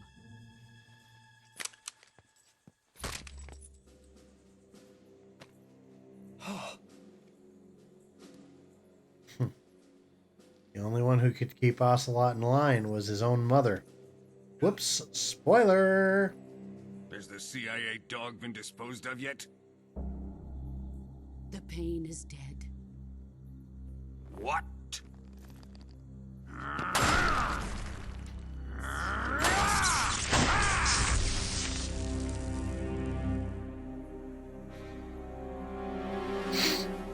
He may be a child, but he's definitely one of yours.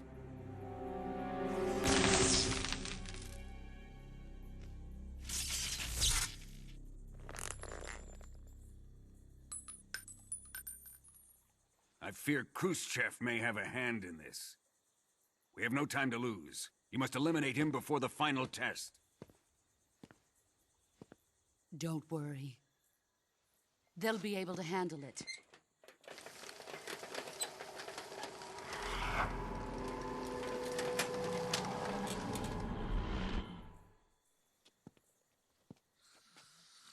I'm leaving him to you, the field.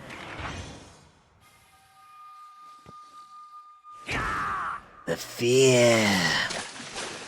See, I can even do the fear's voice, too.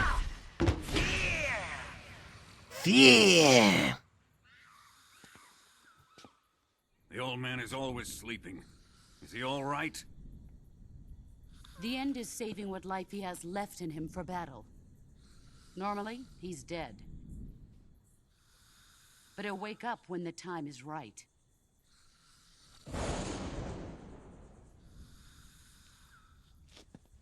And when he does, it will be the end for the boy.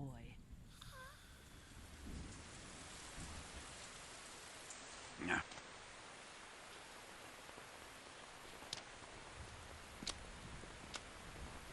Sokolov isn't worth your love. You can entertain me until the rain stops.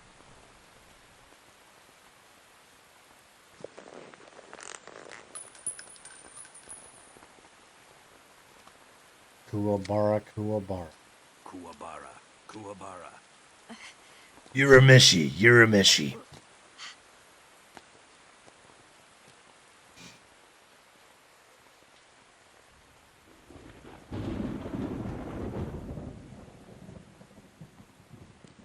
Gasaro, is that you?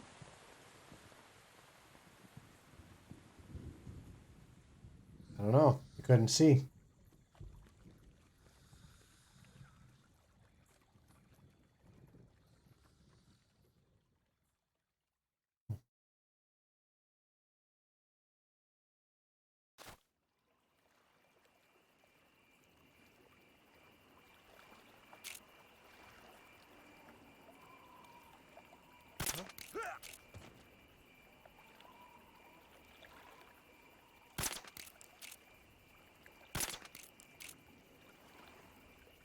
Come on, hit him. They say if you're able to hit the end while he's sitting there before they take him in, he died. And you don't have to face him later on in the game. That's why I was trying to see if I could hit the guy.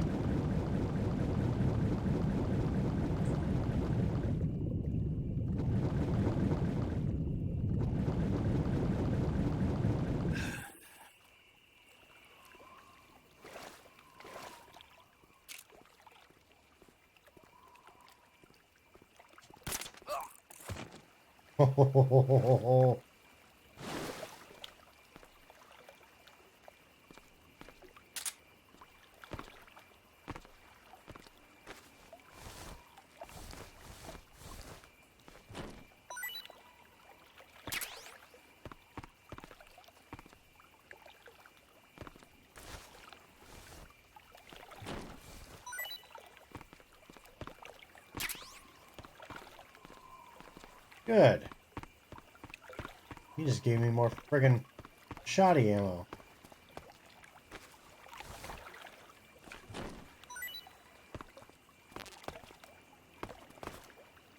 That's not what I asked for.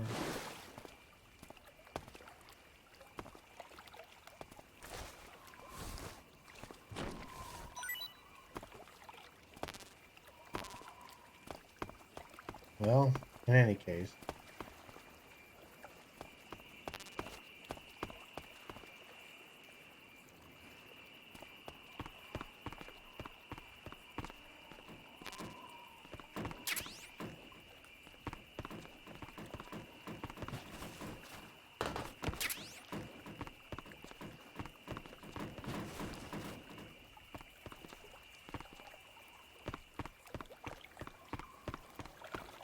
Alright, now we head in here. We're in the warehouse now.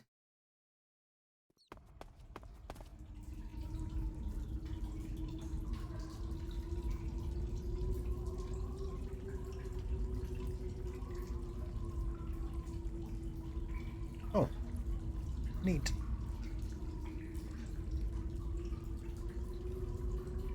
Object settings. There we go. Alright, so let's sneak through here.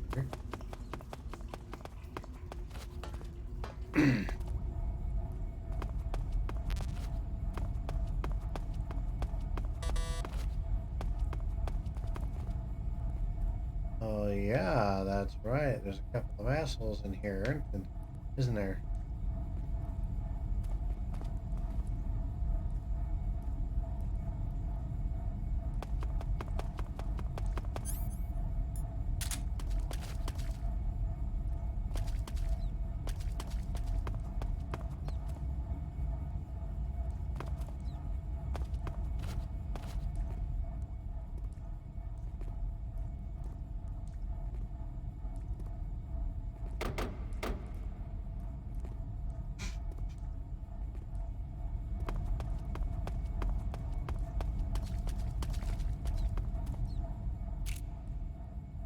Nighty night.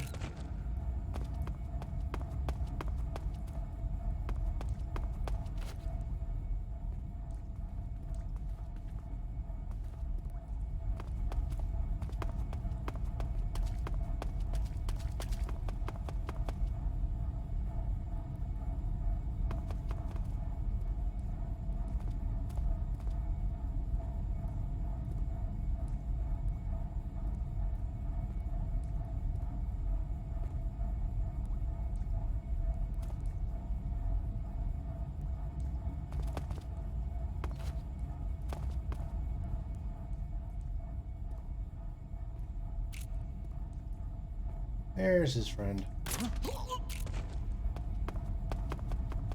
Now we're...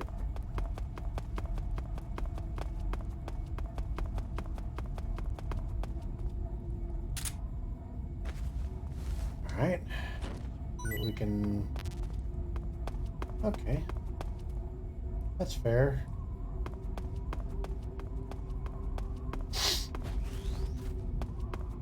Training Kokisa.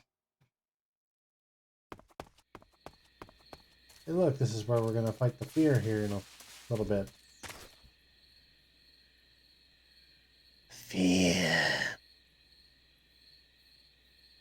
I'm just a Metal Gear Solid voice machine, aren't I? Solid Snake.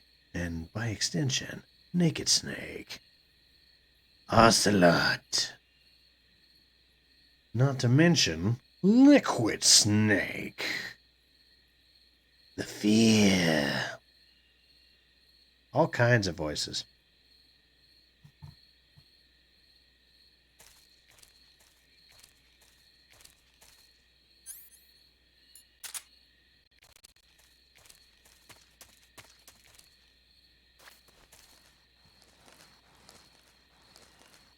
Alright, we're going to sneak through here as careful as we can, because I can't remember if the traps are already set out this way or not.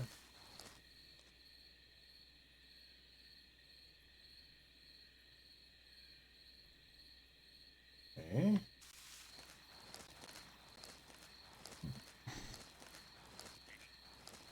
But I would would rather be safe than sorry. Yes, they are. I just saw it right there.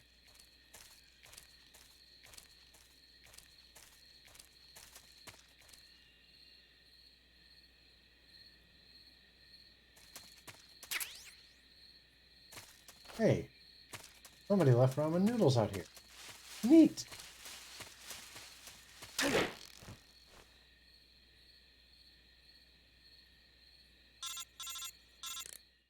Great.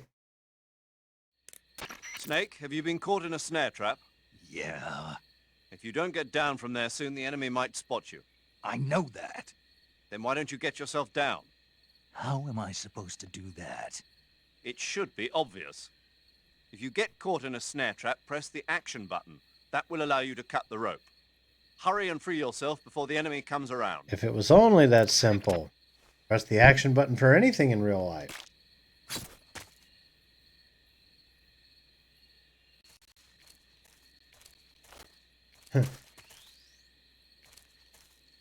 Your computer doesn't work? Press the action button.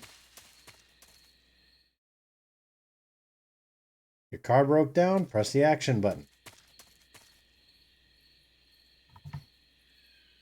Twitch stream empty? Press the action button.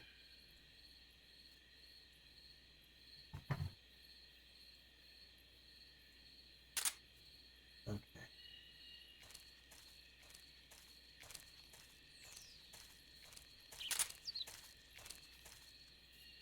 Hey, look. He's Pucho. El Pucho. Dogo extraordinaire. But not for much longer. No, Peter, you may not come after me. It's a video game.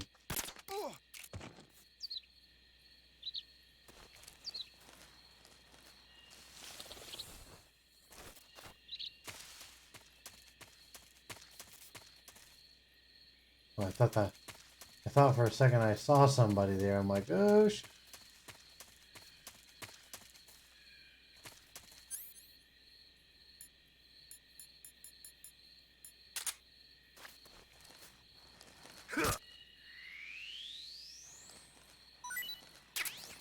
Well, should I need any, I'll actually have plenty to eat, but then again, probably get rid of it because if I remember right, in this game, shit goes bad.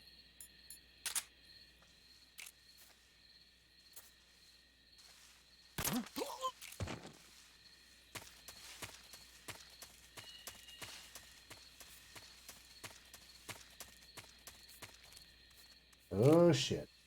Puffer woke up.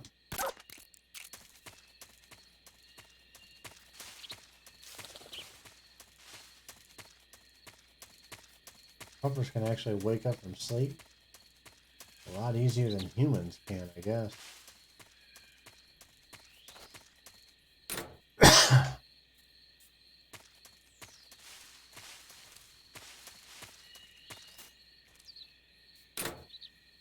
Damn it.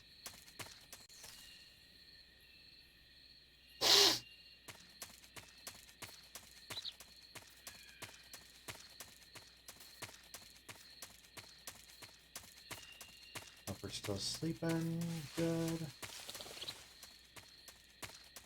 If I remember right, I think there's another way in on the opposite side here.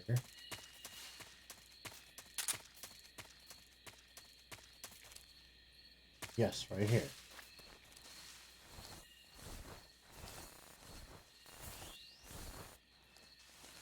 Good. Making headway here, folks. We've gotten past 2 boss battles this evening.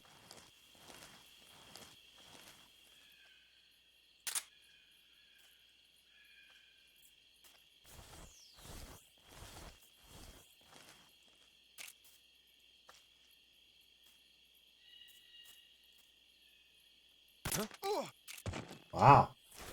Couldn't even see clearly and I hit him.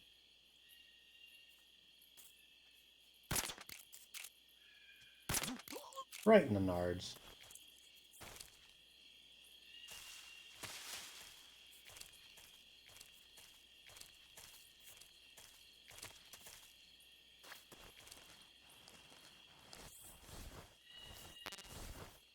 Okay.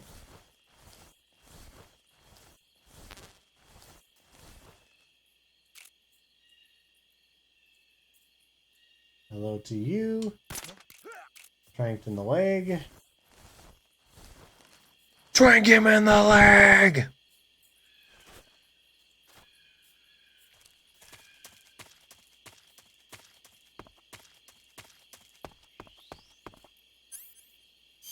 Alright, before we go in there, we need to change camouflage. Uniform. Scientist.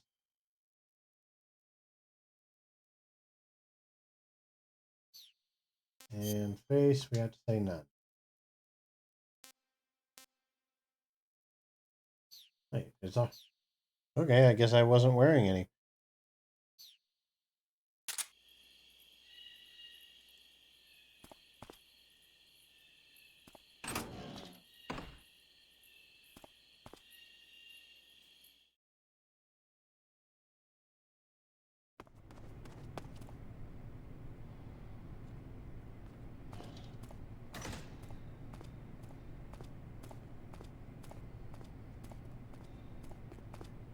We can sneak around pretty well here as long as we don't bump into too many people.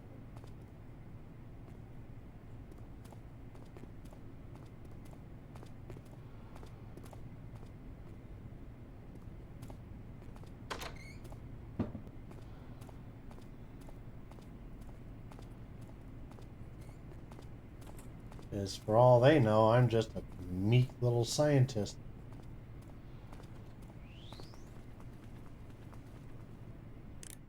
Actually, let me go back through again here real quick. We haven't really done much in terms of calling anybody tonight, so... I see you're disguised as a scientist. It suits you rather nicely. As long as you don't do anything suspicious, like roll or crawl, the enemy should have no reason to suspect you. Sokolov is somewhere inside that lab. Find out where he is and make contact with him. If you want to know where Sokolov is, why don't you ask one of the people around there?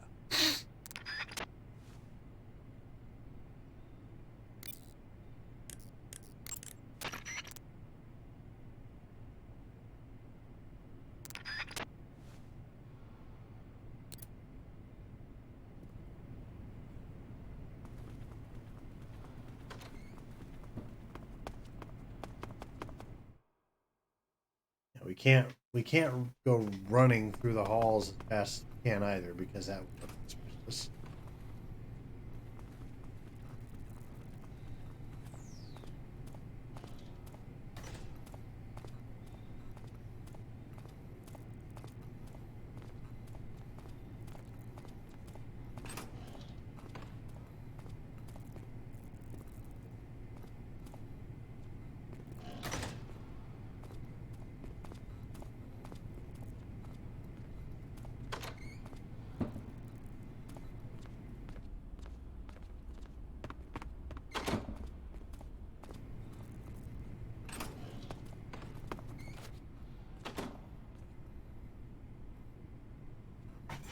Can't really decide to go, I'm gonna press my back against the wall either, because that would look suspicious as hell.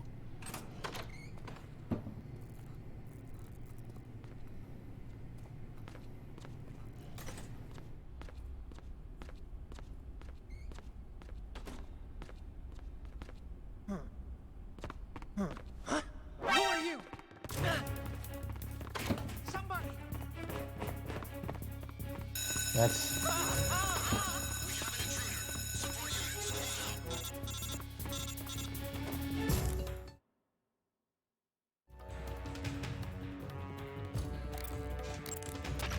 Snake, be careful of those scientists as well.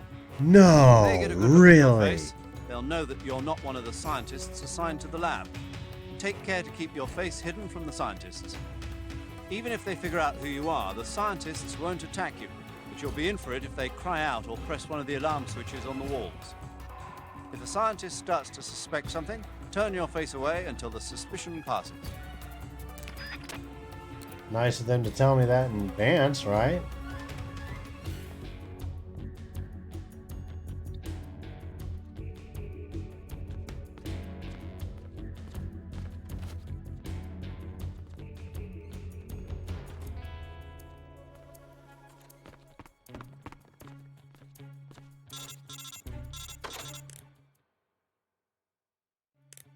Contact Sokolov later after you've disengaged.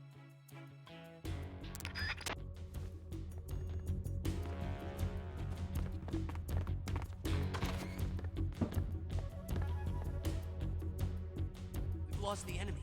He must be hiding nearby. Hunt him down. I'm literally standing right here, dude.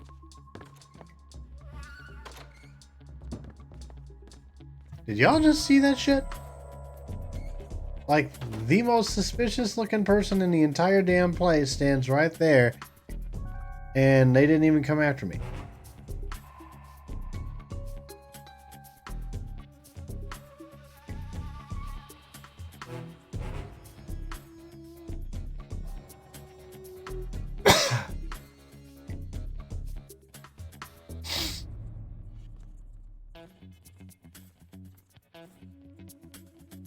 Weird.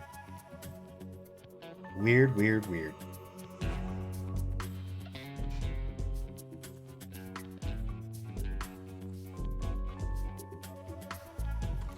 This is gonna be a damn while. Can I go in there under caution, or? Oh, thank God. I was gonna say, if I have to wait for the entire caution, I am going to lose my mind.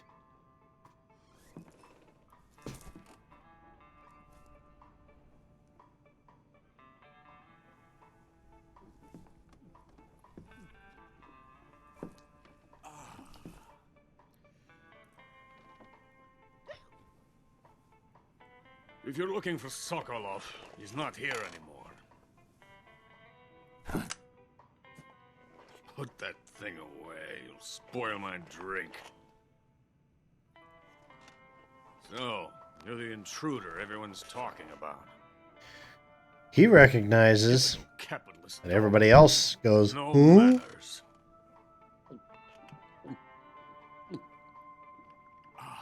And who are you? You mean you've never heard of me? And you call yourself an agent? Very well, then. I am Alexander Leonovich Granin. A man of some importance, if I do say so myself. I am the foremost weapons scientist in the Soviet Union, and the head of the glorious Granin Design Bureau. This is the Order of Lenin. It is an honor of the greatest magnitude, given along with the title of Hero of Socialism to only the finest workers.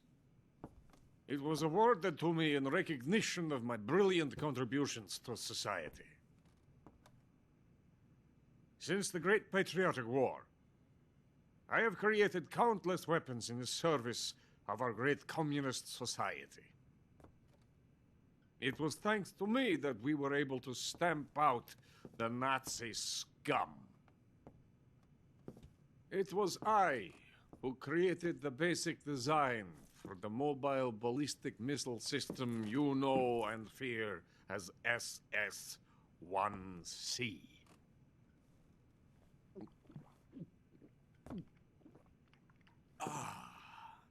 You're crocked, aren't you?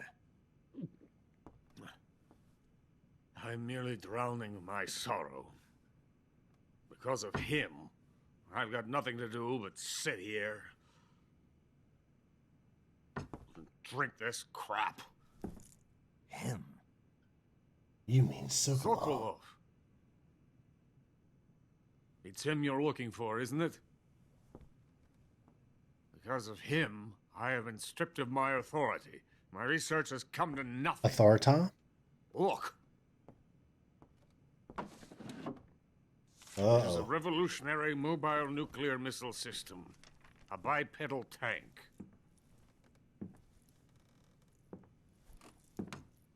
A bipedal tank? Yes, a walking tank. A robot. Are you familiar with the theory of the missing link between apes and humans? Well, this technology will be the Hey, look, missing it's link Metal between Gear Ray. infantry and artillery. A kind of Metal Gear, if you will. And this magnificent Metal Gear will mark a revolutionary step forward in weapons Wait for development. it. Metal Gear? Every time. But God I won't bless you, leave here David so Hayter. easily. No crying myself to Metal sleep. Gear. For you see, I'm going to send these documents to my friend in the United States. What? These bastards will live to regret this. And when they themselves become the targets of my creation, they will know my true greatness.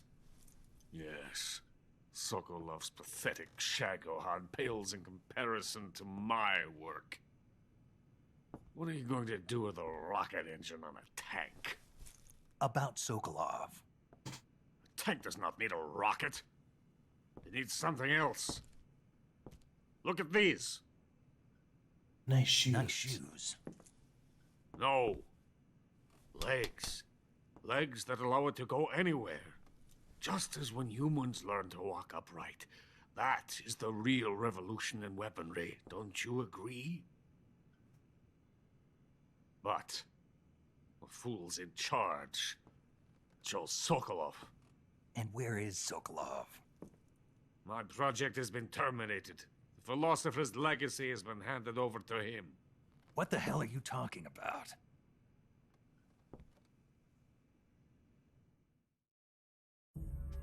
The philosopher's legacy.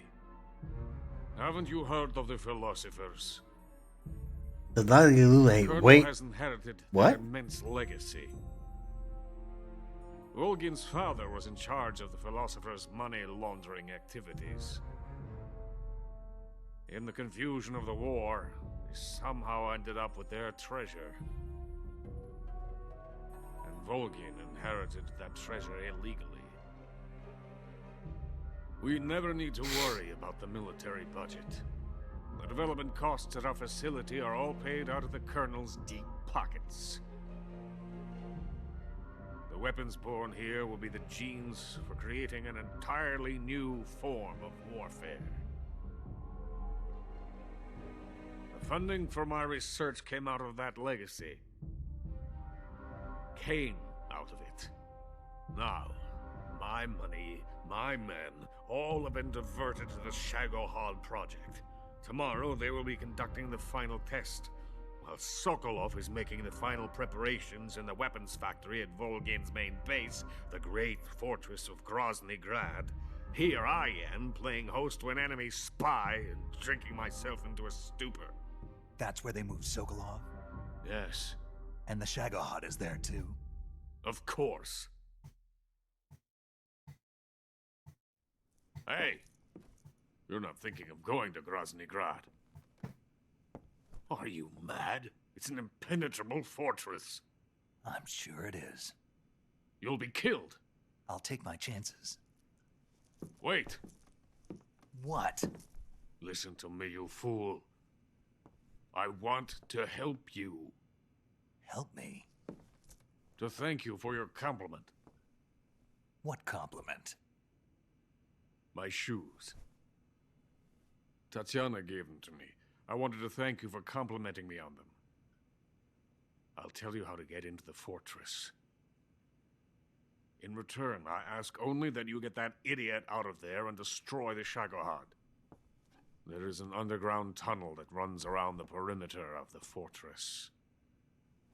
You should be able to use it to sneak into the base. Head for the mountains. The entrance to the tunnel is located there. Take this.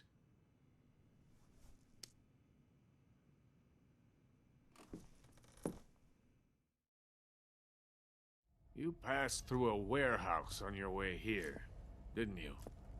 Yeah. There should have been a locked door inside of it.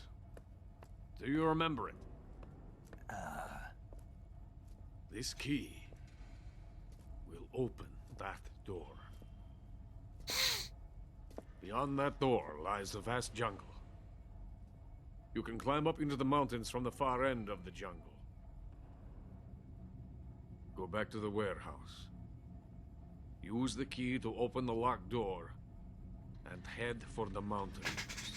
But first we have to fight against the fear. Why are you helping me? Unlike Sokolov, the thought of defecting has never once crossed my mind.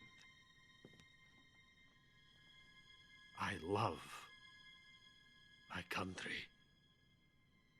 I love this land. I cannot even imagine living anywhere else. I wish to remain a hero of the great motherland. I cannot bear the thought of being hounded into a corner and left to waste away. It is already dawn. We must hurry. I will remain here and nurse my troubles for a little longer.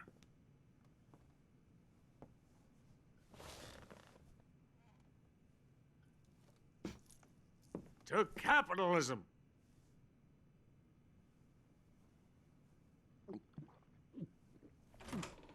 Jawohl.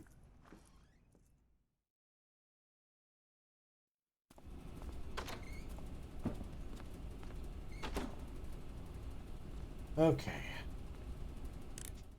That being said, and that actually timed out pretty darn perfectly. I'm gonna save. Do you want to save? Why, yes, paramedic, if that is your real name.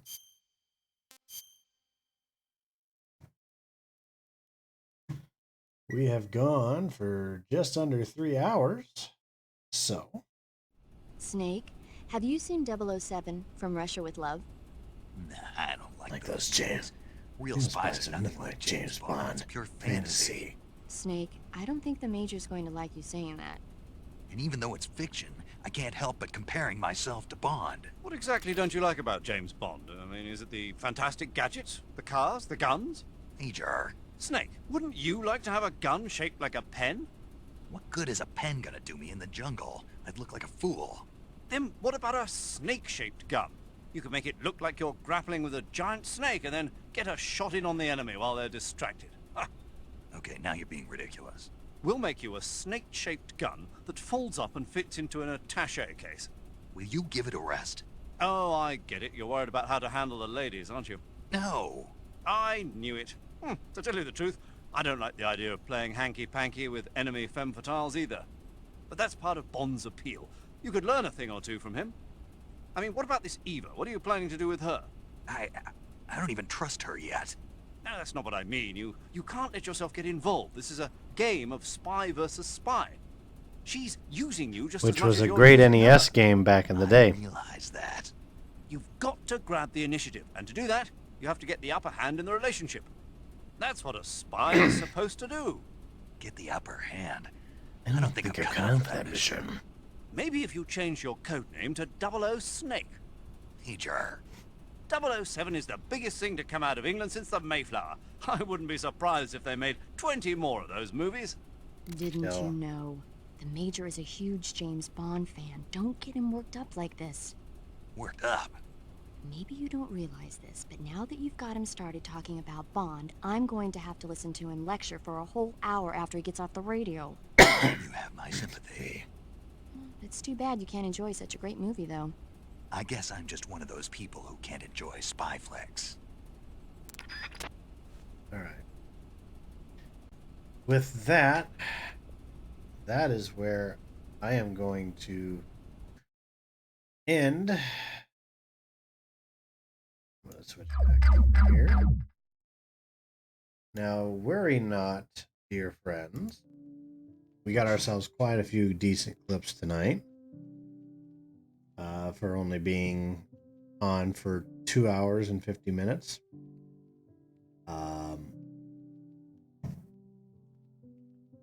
We are going to be streaming back on regular schedule here, meaning Friday, you guys are going to get me back for Halo Infinite multiplayer. So, anyway, let's see who is out there available.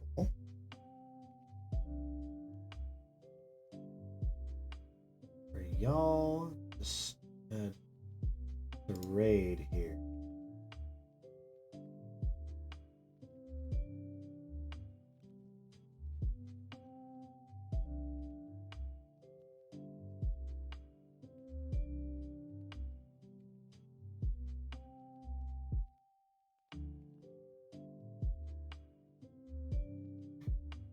Alrighty. Twitch.tv. Who is streaming right now? Hey, look, 10 channels are here. Okie dokie. Let's see.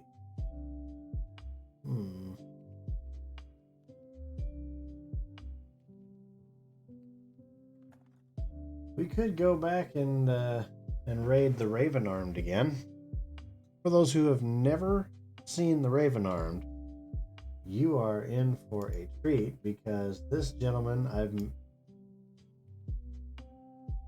he's not dressed like that tonight. But normally the Raven Armed 9 times out of 10 is you can find him dressed in cosplay. He loves dressing up as Captain Jack Sparrow. Yes, the Captain Jack Sparrow. But he's not doing that tonight. I think he's just kind of doing a casual thing. So why don't we raid him again tonight?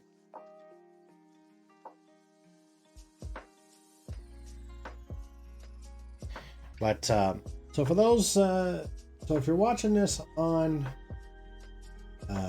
YouTube after the fact or on my video on demand, by all means, make sure that you follow if it's on Twitch, or subscribe on Twitch. And then subscribe over on my YouTube. Anytime you miss a Metal Gear Solid stream, it will be uploaded to my YouTube. There are 2 versions of the playlist, one in numerical order by game, and the other in chronological order. So we've already done Metal Gear Solids 1, 2, and 4. 4 was kind of cut off at the beginning because I started streaming it after the fact, but I apologize there. But I can't go back and redo it, unfortunately. I have no way of doing it anymore. But, so we're going to be adding this part 3 of Metal Gear Solid 3 to that here before too long. But let's head on over and check out the Raven Armed. Oh, and one other thing, just for anyone who's never been here, I will briefly show you the schedule. So Monday, Tuesday, Thursdays is no stream. Wednesdays, nights like tonight, it is Crazer Cat Plays, where we do something obviously other than Halo Infinite, with obviously the current project being all of the Metal Gear games. Friday, Saturday, Sunday is Halo Infinite multiplayer, 8 to 11 p.m. Saturday, 4 to 11 p.m. 8 to 11 p.m. Friday, 4 to 11 p.m. Saturday, and 4 to 10 p.m. on Sunday. Just throwing that out. So if you're watching this on YouTube and you want to check out my streams, make sure that you come during one of those times, and I'll usually be here. If you don't follow me on Twitter, make sure you do so at CrazerCap. Any announcements regarding changes to schedule are usually posted there, first and foremost. Likewise, I have a Discord, so if you ever want to find out my Discord, just stop by and ask for it, and I'd be more than happy to check it, to share it, or look at my About Me information. I'm pretty sure the link is in there. So, all right, guys. We are going to raid over the Raven Armed, who is currently not dressed as Captain Jack Sparrow tonight. But regardless of which, here we go. Everybody go say hi to the Raven Armed, and we will see you guys on Friday. Dude, that flag is super awesome. You've got the black flag as your badge now. Super awesome, dude. Thank you so much for that. Poe, is that Pieces of 8? That's a great acronym there, Ali. I like it. The High was great to read. I just love Tolkien. Like the new Lord of the Rings thing that's coming out, I'm like beyond stoked for it. But I've been like reading like the Silmarillion and like all of like his obscure stuff too. I used to work 2 different jobs. I worked 2 different mobile maintenance and worker, and the mobile home got bought out, and now I have 3 jobs. Dude, oh my God. You have three jobs going on? Kayla, what's up, my friend? How you doing? Welcome in. I didn't get a notification, but it's great to see you, my friend. How was your stream? Welcome on in. I hope you're doing fantastic. Fantastic, my dude. Staying hydrated. Shit, I am definitely staying hydrated. Came late. Thank you for the lurk, and I hope that you really enjoy the rest of your night. I hope it goes well. In high school, we pretty much read the staples. Yeah. Like, but see, I make Romeo and Juliet and stuff fun. Because, like, Shakespeare, I don't know how they allow Shakespeare to be taught in high school. I'm like, I always tell them, I'm like,